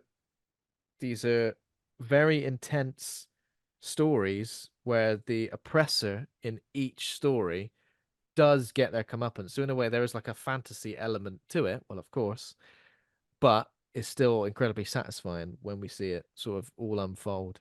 Um, Yeah, I so think that yeah, one's particularly satisfying, isn't it? Because um, it's such a kind of high camp satirical end for such a genuinely nasty villain. yeah. Oh, I love it Um, when that happens. I love it when you see sometimes when there's a villain in something and they go, "Oh, they just got shot. Oh, they just fell off a cliff or something." You go, "No, I want to see him mangled. I want to see their corpse mangled." Which we do see. Carl's burnt and mangled corpse is revealed to be inside the coffin. Um, and yeah, this is where we get the when they close the casket. There's a doll that falls off a nearby shelf, and this is the next story. Um, it's no ordinary doll, but a vessel for a lost soul. And this film's called KKK Comeuppance. I feel like you could just literally see the title of that and you go, I feel like I know exactly what's going to happen in this film. Um, so this is a character called Duke Metger, an obnoxious and highly racist Southern senator and a one-time member of the Ku Klux Klan. What's that? Member played of the by Ku Klux Klan? You want to Sorry, say Corbin that again? Burns. Played by Corbin Burns. He's a fantastic character actor. Yeah, He's just on fire in this vignette. He's fantastic. It's a Corbin great Bernstein, yeah. performance. I mean, it definitely comes across, doesn't it, that he is. this character through and through. Um, so he's filming a campaign commercial. You see, there's protesters outside his office. Jewish and African American groups have teamed up to protest against him for being a racist, former Klansman. What's that? You're a former Klansman, but you want to become a senator? That's fine, isn't it? No, no. Isn't it? You'd But feel like, you'd feel like if that came up on like some sort of form that you had to fill out initially. Have you ever had any prior connection to any sort of well-known racist groups? No. Yeah. You can't be a senator then. There we go. But I mean, no. I think what's really interesting is so far all three of the stories that we've kind of like unpacked, they're all in some way kind of either historically relevant or Mm. very relevant to the now. I mean, Yeah. that's basic. I mean, that could basically be Trump, couldn't it? I mean, it could be Trump. You I know what I definitely mean? thought that there were some sort of parallels between those guys. I was thinking Trump. I was also thinking the like who's that former Ku Klux Klan leader who seems to always be, is it David? I can't remember what his name is, but he always seems to be in some like in the public eye in some way. I don't think he's involved in anything politically. Um, I know who you mean, but I'm not going to say his name. he looks quite similar. Yeah, maybe don't say his name. He kind of looks similar, doesn't he? He's got a similar sort of look. Yes, yeah, and I'm sure that Corbyn had kind of based. Yeah. So there is a story there in the sense that the actor didn't want to obviously didn't want to use the M word, Mm. um, and Rusty and Darren had to kind of encourage him. And they'd actually Yeah. in that particular take they got him into such a frenzy that he just kind of he improved uh, the word, which is actually in this context is brilliant. It's really funny. It's very cleverly used and it's impactful in a really kind of like darkly humorous way because it's really revealing what They this worked guy's. him into a they worked him into a racist frenzy. This actor. And I don't want to. I don't want. apparently, as soon as cut was called, he was just like, I just please, I'm so sorry, but I just knew that this is what you wanted me. This is where you wanted me to go with this character. But he's Right, obviously we going, got him. guys, this is not me. Yeah, And again, it's the way in which he uses the word. It's so obviously um layered across Gremlins. oh right, okay. And that's what those guys were going for. They were sort of Yeah, saying, like uh, yeah, as but it's as he says, like look, demonic creatures or little people, yeah, horror films that were critters, gremlins. He was like, this is so obviously, these guys were like, this is so obviously meant to be, a foreigner or a person of color or a black yeah, person. So we're gonna do our own spin of yeah. like gremlins or critters, um, which I is, like how. isn't it, again just awesome stop motion, Oh yeah, it's great effects. Yeah, definitely, fantastic. genuinely great. But yeah, I like it how the true nature of Duke Metger is kind of like drip fed to you because initially we kind of see how he portrays himself to the press. Um, that he's like obviously trying to step away from his past, I guess, and then even to the point where he's when he's trying to make his like promotional campaign video. It isn't until he's pushed to the very brink that like it feels like his true nature is allowed to really come Feels out. good. Yeah, Y- absolutely. Yeah, well, he's gone right. That's it. So he's filming a campaign commercial. The protesters are outside, um, and essentially there's one individual called Eli who tells the reporter that the plantation. Oh yeah, so essentially he lives in a house which was he sets up an office, sorry, at an old slave plantation previously owned by his ancestor Nathan Wilkes. And it's haunted, allegedly, by dolls animated by the souls of Wilkes's previously tortured slaves. I say allegedly, but obviously it is, but I say allegedly in this instance. Yeah, yeah. Well, because you're warning the news crews, going right, news crews, everybody listen up. This plantation, this former plantation, is haunted by the dolls that are animated by the souls of previously tortured slaves. And you go, I don't think so, mate. Do you mean for real? Yeah. Um, so and again, this is interesting because he has got he has got a campaign running, mate, and it's his image. And here on Wikipedia it says his image maker, which we're all familiar with, Rhodey Willis. So he's gone, oh, it can't be a racist. I've got black mates. Is what he's doing right now. My my campaign assistant is black. I might have been in the Ku Klux Klan, but unfortunately, I've moved on from that. Fortunately, sorry. um. So yeah, but then there's an awful moment where they're trying to film this video where Rhodey just like trips at the top of the stairs, falls all the way down, and dies. Like we see his head smashing against the wall. Um. And when they're watching, when Duke is watching the video back, he sees one of these little dolls on sort of like right at the top of the stairs, almost like that doll is responsible somehow for that. Quite a So creepy yeah, reveal, isn't it? it's a very creepy reveal. So yeah, I guess like I know I've mentioned signs already, on a par with that sort of signs, alien walking across the alleyway sort of thing. When we first see that, just like the fact that it's on a videotape and you can kind of like pause it, rewind, you're in control of that reveal. I thought it was great. Yeah. Um. So yeah, I think we hear the story about Wilkes, who obviously is Duke's um, ancestor, and apparently so he said that all the slaves were going to be freed at the end of the Civil War, but then flew into a murderous rage and massacred all of them. There's a painting. Oh wow! Oh wait, is that Yeah, in the in booklet? the booklet. So these are some of Some the of the test faces. sketches in development stuff. That's cool. It's really effective. Like it is really terrifying. I've always kind of been a bit creeped out by stop motion anyway, but especially stop motion of like just a little doll coming towards you. So there's a big paint on the wall of Miss Cobbs, the hoodoo witch, apparently, who transferred the slave souls inside a number of small dolls she created. And in the painting, she's surrounded by the dolls themselves. Painting Um, again is yeah used very well. hmm. So apparently the dolls are still in the house. I think we see one of the dolls under the floorboards as well.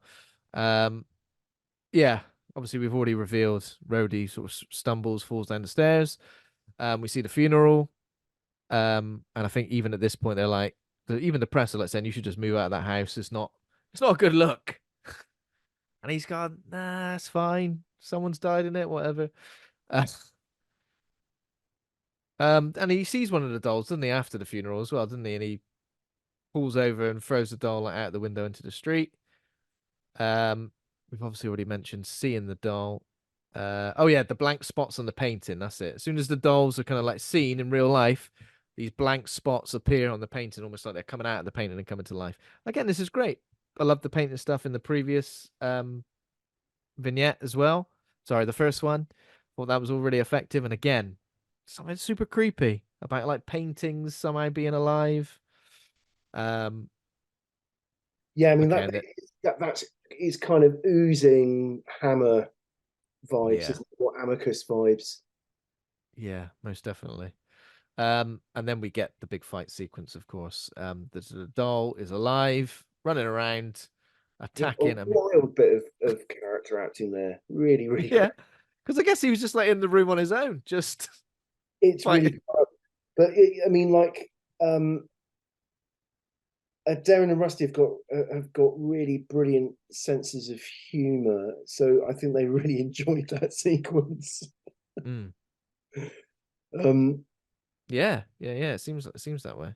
it's pretty powerful stuff. Again, it's another kind of pardon me. It doesn't pull any punches. again. No, it doesn't. It doesn't pull any punches. It's very intense. It's a very sort of like entertaining sequence as well, despite obviously everything that it's tinged with. Um, but yeah, it's incredibly intense. He also damages the painting with the flag, and the painting starts to bleed. Like all of the imagery that go alongside this, uh, beating like a doll which is possessed by the spirit of a former slave with the American flag.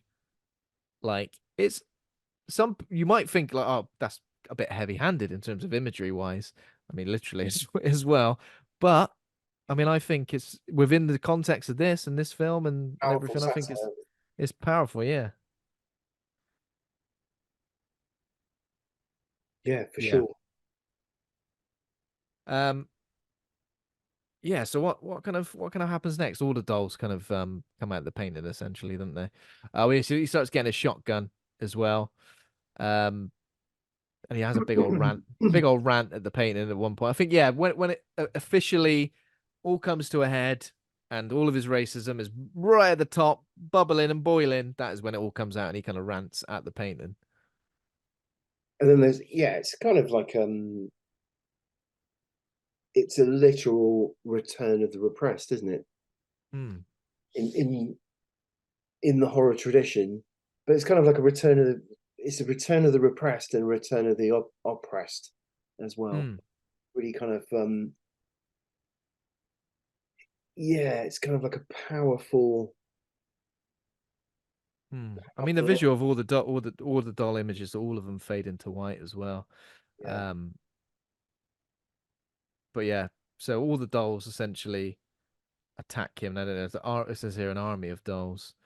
Uh, And while he's sort of like getting, they're all sort of literally eating him, aren't they? Literally eating him. yeah, tearing him to shreds. Yeah, It's not a great way to go out, is it?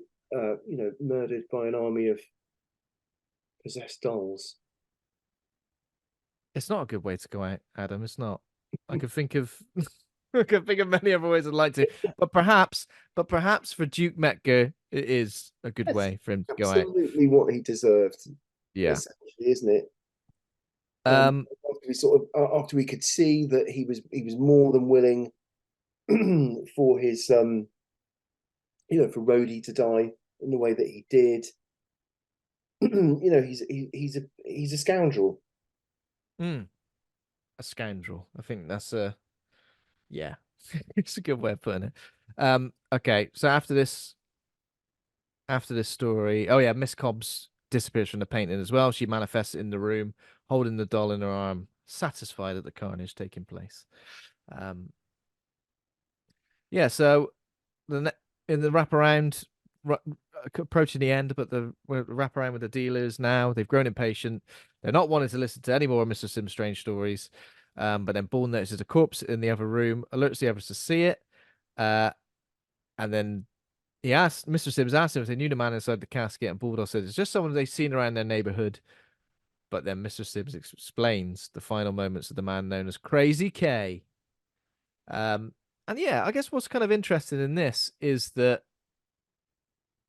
in terms of the oppressors or the antagonists in each of these sequences, Um, first sequence, police officer. Second sequence, someone like a domestic abuser. Third sequence, a racist politician.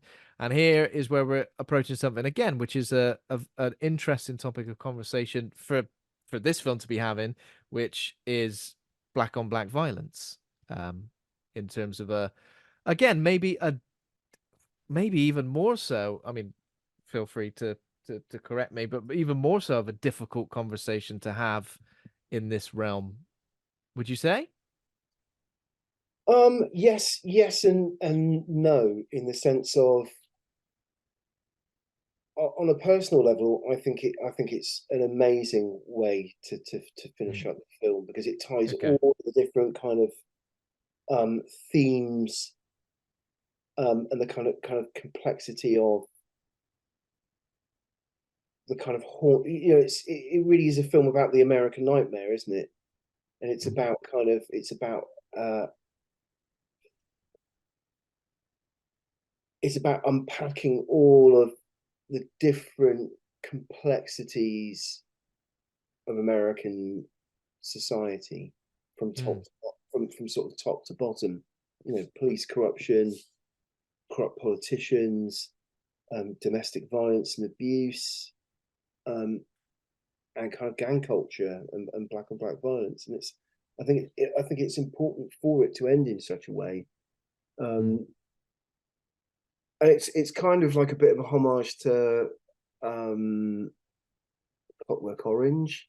Yeah, yeah, you mentioned that, didn't you? And this is like super, super intense. Like, And we've I got think when a Dr. Cushing. when a filmmaker makes you genuinely feel like the main character, like you're going through every single instance. I mean, the sensory deprivation thing is insane. And again, another one of those things where I'm like, how did they film this with without literally driving this guy nuts? Because it's Yeah, insane. I've forgotten the name of the machine. It's called like a transmogrifier, or I can't remember now Is it what it's something to do called. with like A training to be an astro? Is it something? gyrocycomodulator. Oh my god! Is it That's something to what do it with was like training named. to be training to be an astronaut or something? Is that a real thing? Well, that was a real thing. I mean, he was put on that kind of gantry and spun. Um, Oh, absolutely yeah, horrific. really intense. And that the montage sequence is really powerful, just Mm. showing the kind of history of violence um, Yeah, of the American nightmare to get to this point of kind of crazy K. So it's kind of like This is more sort of dystopian, it is kind of dystopian verging because on even when he gets horror. led into this room, sorry, Adam, didn't mean to interrupt you there. When he gets led into this room, literally chained, wearing like tiny pants, even this thing feels incredibly dystopian. It's like, what? This isn't like this can't be real. And then obviously like the ways that they torture him are dystopian as well. Um, so yeah, obviously Crazy K is a hardened gangster, homicidal psychopath, killed many people. Um, he is driving down the street. He encounters his rival, who he pursues and guns down. And in retaliation, it looks like it's those Lil Deek's associates shoot a Crazy K, but before they can finish him off, the police arrive and gun down the attackers. Crazy K, badly injured but still alive, is arrested and sent to prison, serving a life sentence without parole. Um, and yeah, I wasn't sure of the time jump here, but it was about 4 years apparently with Dr. Cushing. Played by How the would how would you Rosalind describe Cash, Rosalind Cash? Yes. legend. If you know Yeah. Mega Man um yeah, Rusty just said it was amazing to work with her, and she was just phenomenal, consummate pro. And she passed away that same year, 1995 as well, it says. Yeah, so Wow. it's quite a moment Yeah. with a legend, a legend of the screen. Um, I always just think she's fantastic in Omega Man, even though I don't like Charlton Heston. It's a great film. Um, Um, I think I've only seen it once, but I do love that story. Um, we're getting I Am Legend 2. We're getting I Am Legend 2 as well, aren't we? yeah, I think Apparently, it's going to so. be the DVD ending is going to be canon. Will Smith's still alive. And apparently Michael B. Jordan's in it as well. I'm Interesting. excited. Very interesting. Well, Yeah. again, like a dystopian, apocalyptic, and post-apocalyptic cinema. I love as well. Yeah. Uh, Definitely look forward to Nothing that. like a good end of the world story. Oh yeah. To really to really get you feeling like Christmas is around the corner. I'm feeling ever so festive. Somebody stick on I Am Legend. Um, so yeah, essentially, Dr. Cushing arrives at Crazy K's prison cell and tells him they're gonna put him through an experimental trial, and you'll be released from prison if you agree to it and complete it. I think Crazy K is like, yeah, all right. Like he doesn't believe at any point he's gonna be let out. Then an inmate is like put next to him, who's like a white supremacist. He like talks about. Does he talk about just like the end of days for black Yeah, people? Does he say that? again, really quite Mm. disturbing stuff. But it's almost sort of saying, is there any difference between this guy and a crazy K? Yeah. And I guess it's just that is something that Are you serving the same, self-destruction mm, that this guy wants to met out on you anyway? So yeah. which is, it's that notion of sort of which is the greater evil. Yeah. And obviously when he gets close, and it also strikes me that Crazy K maybe hasn't ever come across somebody like this. I don't know why I was getting that sort of feeling. Because he punches him straight in the face. The man obviously seems to be spurred on by that. He asks Crazy K the race of all the victims that he killed, and says, I bet it was black guys." And he says, "Well, he doesn't say anything, does he, Crazy K?" Um, and then the man says, "I'm fond of you. I like you." And yeah, just the point you made then. Are they serving essentially the same, not exactly the same narrative, but something fairly similar? Um, and Crazy K gets told Dr. Cushing that she purposely put him there to meet someone who's just like him.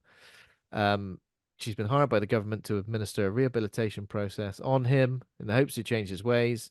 If he fails to redeem himself, he will rot in solitary confinement for the rest of his life. Um, so yeah, this torture method is he gets Real life concerns in the States, and they're ongoing fire points of real kind of tension in relation to social justice. So it's sort of, again, it's the film in its entirety. It's an incredibly powerful film, and it's able to kind of traverse all of these really dark and scary places around topics that have real world consequences. mm, But Darren and Rusty are kind of masterfully taking us along on this journey where we feel as if we're pushed to the edges of what we would normally be able to kind of tolerate or yeah. process, and they it's deftly done with just the right amount of dark humor. Mm. Well, yeah, because obviously this particular scene where we see images of like real life lynchings, uh, KKK members, lots of incredibly It's a brutal very violence. powerful scene. Um, yeah, well, they cut his hair. They cut a K into the front of his, don't they? Yeah. So this gyroscopic modulator, which for anyone who doesn't know what that looks like, it does almost look like something that you would be trained as an astronaut in, where you're sat in something and it just spins, but in a way worse because you're just like almost like flat in like a coffin, just spinning around. And obviously the visuals, and yeah, very Clockwork Orange, where you're being forced to watch these visuals. Um, and yeah, so after that, he gets put into a sensory deprivation chamber, and this is where obviously the lights are it's very flashy, it's very what word am It's I kind thinking of? of like a strobe. Strobe effect. That's what I was thinking of. Thank you, Adam. Yeah, it's very stroby, and it's just like the souls of the people he's killed. Obviously, and then initially he thinks they're actually there, but then included then his friends and an innocent girl, and she says like a bullet flew into my bedroom, and he says, what does he say? He says like bullet hasn't got a name on it or something like that. You were just at the right place in the wrong time, and I was thinking in her bedroom, like yeah, no one even offers a rebuttal to that.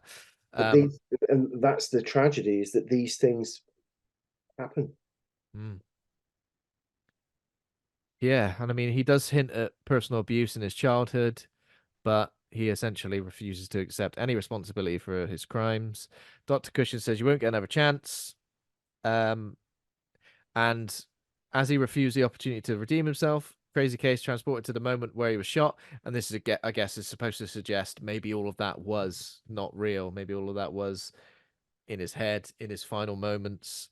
And he gets killed by three gunmen, and they leave his corpse in the street. Now, the reason it's key that it's three gunmen is because this wraparound with Stack, Ball, and Bulldog, they're revealed to be Crazy K's killers in. I would say that is the first twist in this particular tale, but then this final sequence has a lot of I think twists. it's flipping awesome. It's one of the greatest kind of denouements, final acts with a couple Yeah. of really good shockers.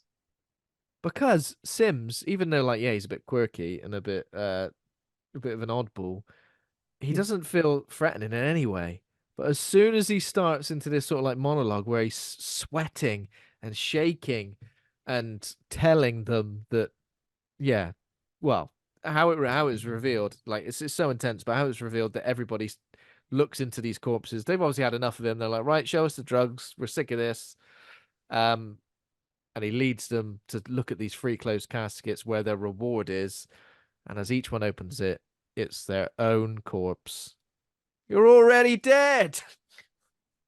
It's a great reveal, isn't it? It's a Really, great reveal, yeah. really cool. I was I was right there. I was super engaged and I loved it. And as I said, as I'd never seen it before, um luckily I don't know how I've avoided. Sometimes we haven't seen a certain horror film, but you're kind of like familiar with it because you've seen clips and things. I'm so glad that I hadn't seen this particular clip for some reason. Um so yeah, each of them, their own corpse is in each of the coffins. They've been dead all this time, and then it's a fantastic sequence of Mr. Sims turning into the devil, a devil, Satan himself. Like Devil, the effects are amazing, right? brilliant makeup effects by yeah, it is screaming mad George It on is. that Oh final, wow. and he really kind of goes all out. It's so the funeral home is actually hell. He's Satan. You're all dead. The walls of the funeral home like shatter to reveal like fire around. And this is great. This is super 90s, but I love it anyway. Super 90s music video, but still. Um, and that's it. They're left to burn with all the tortured souls while Satan laughs. And I think I laughed as well, yeah. Yeah, and that's like for me, that's the kind of the genius of it is that under any other circumstances, it's like a really depressing ending, but the way in which Rusty kind of handles it with real kind of gusto and humor, and obviously Clarence Williams III, who's just such a great actor. Hmm. Um, I just love that this moment as well, like the most shocking, over the top, ridiculous moment is saved right for the end. I feel like if we would have got it in one of the previous sections, perhaps this would have been, oh, we've seen it all before. We've seen it before, but this is just like, yeah, it was pretty mad. Um, yeah, we've gone through that in quite a lot of detail, but I feel like we had to. Uh, I guess what we got to do, we got to rate the film now, Adam. So as one of your, obviously you've got a great connection to it. We rate it from A to F. Pluses and minuses are available. Rate good or rate bad. How would you rate Tales from the Hood?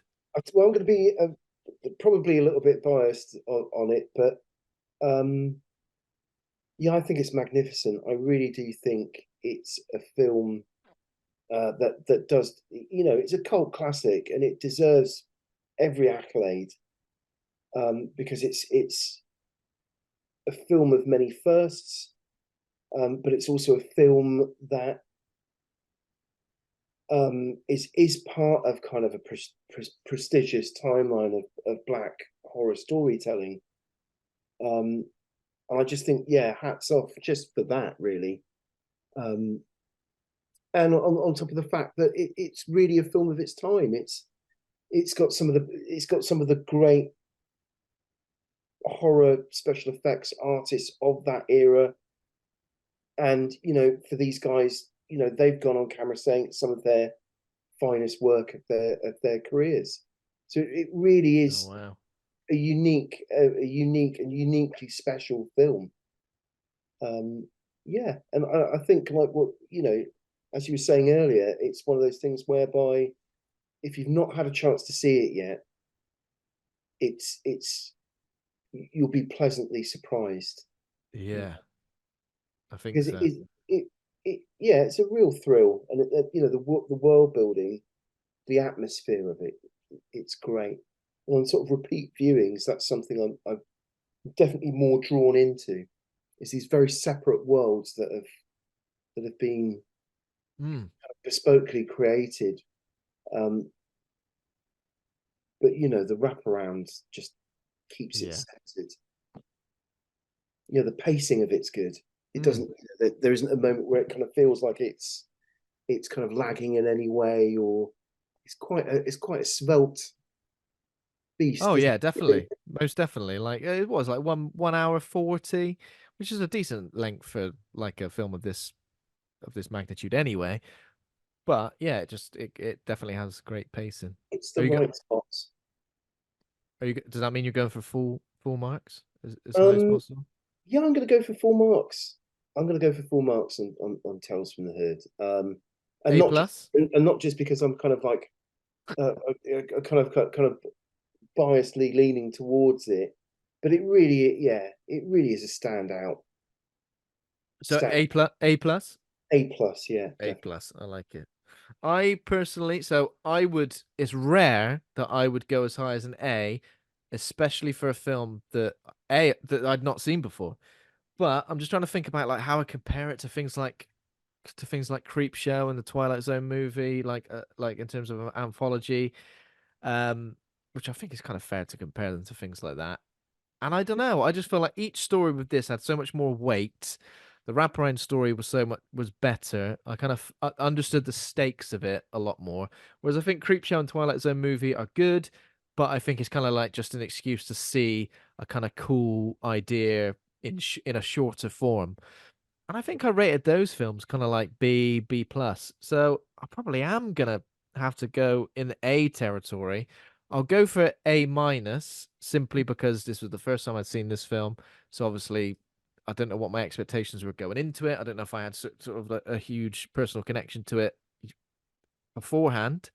Hence the fact I'd never seen it before. So yeah, I reckon A minus. Which, to be fair, for a first time watch for me on this podcast, is got to be one of the rarest rarest A's. Usually the A's for me are like the ones that like I don't know grew up with and I reserve it for like my favorite films. I think I did give an A to a couple of new releases this year, but yeah, I think Tales from the Hood A minus for me. Yeah, it's solid. It's solid, and like you said, um, holding it up to other kind of legendary Mm. anthology horror films, you know, it doesn't just hold its own. It kind of it very competently kind of stands on its own to Yeah, be something really unique. I think with a lot of I even anthology, think it's got it's got it's a you can feel kind of little kind of touches of Romero. You can find little kind of touches of Carpenter. There's elements of it that are Carpenter-esque, that are Romero-esque, but it's definitely a Rusty Cundieff film. So I think he's achieved something of real kind of, it's not just a fun film. It's a real kind of cultural value. And I think yeah, that's why it stands out as a cult classic. yeah, most definitely.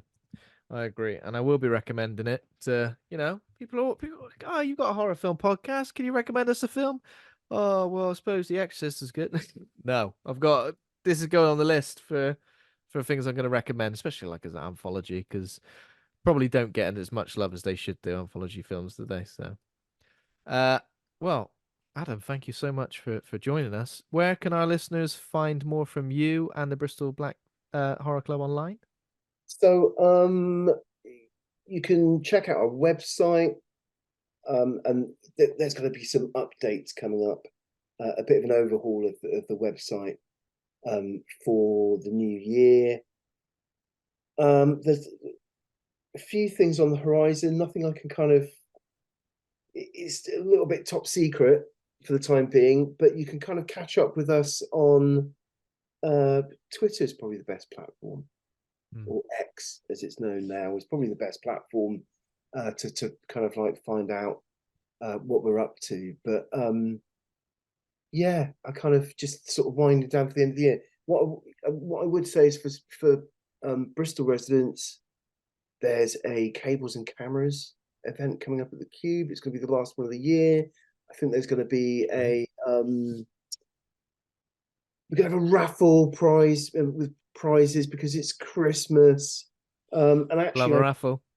yeah, seriously, I think there's going to be like stickers and posters and um, some Blu-rays. I actually think Oh, wow. Tales from the Hood 1 and 2, a sealed copy will be part of the raffle for that as well. That's So exciting. so That's that's exciting. it's December the 15th at the Cool. Cube. I'll put the links to, your website, to Twitter, and Yes, and uh, please. and, and that event. I'll put that in the show notes, no problem. It'll be a fun night. It's just, I mean, it's not like a horror event, but it's just a really good showcase of short Bristol Mm. films by sort of regional and Bristol filmmakers. Oh, So cool. we've got like a That's, science that's fiction awesome. film, great science fiction film, a really fantastic and very funny short film called Sticks of Fury, which is Okay. hilarious. Basically, older dude tries to take on younger dudes at Street Fighter Oh, at Street Fighter. with Oh, hilarious never gonna end it. outcomes. Never gonna end well, is it? It's really good. So yeah, it's just like a really nice sort of like mix of great sort of short films from kind Actually, of like the older guy should have the thumb action down. yeah, yeah. I It's grew good. up with these things. That's what you should I say. don't want to say sort of too much, but it's really worth Okay. checking out. Very funny. Awesome. As I said, I'll put links to all of that in the show notes. Thanks everybody for listening. If you enjoyed the show, become a patron over at patreon.com/horror hangout. Thanks to our current patrons. Thanks to Taj Easton for our theme music. Thanks to Acast for hosting the show. Please consider giving us a rating or review. And we're on Twitter, Instagram, Facebook, TikTok, YouTube, and Discord. That's everywhere. And next week, Bram Stoker's Dracula. One of my favorites. Slight change of pace. But actually, yeah, slight change of pace. Looking forward to that, and then we'll be. I don't know if everybody has seen yet, but our December lineup is out. We're going to be doing Black Christmas as well the week after, and then rounding off the month with a big quiz, big horror film quiz, which is always fun. Which is always fun. But Adam, thanks again so much for joining us. It's been a pleasure. Thank you so much for having me. This is you know brilliant. Please have me back to talk about Oh, horror. most definitely, man. Most definitely.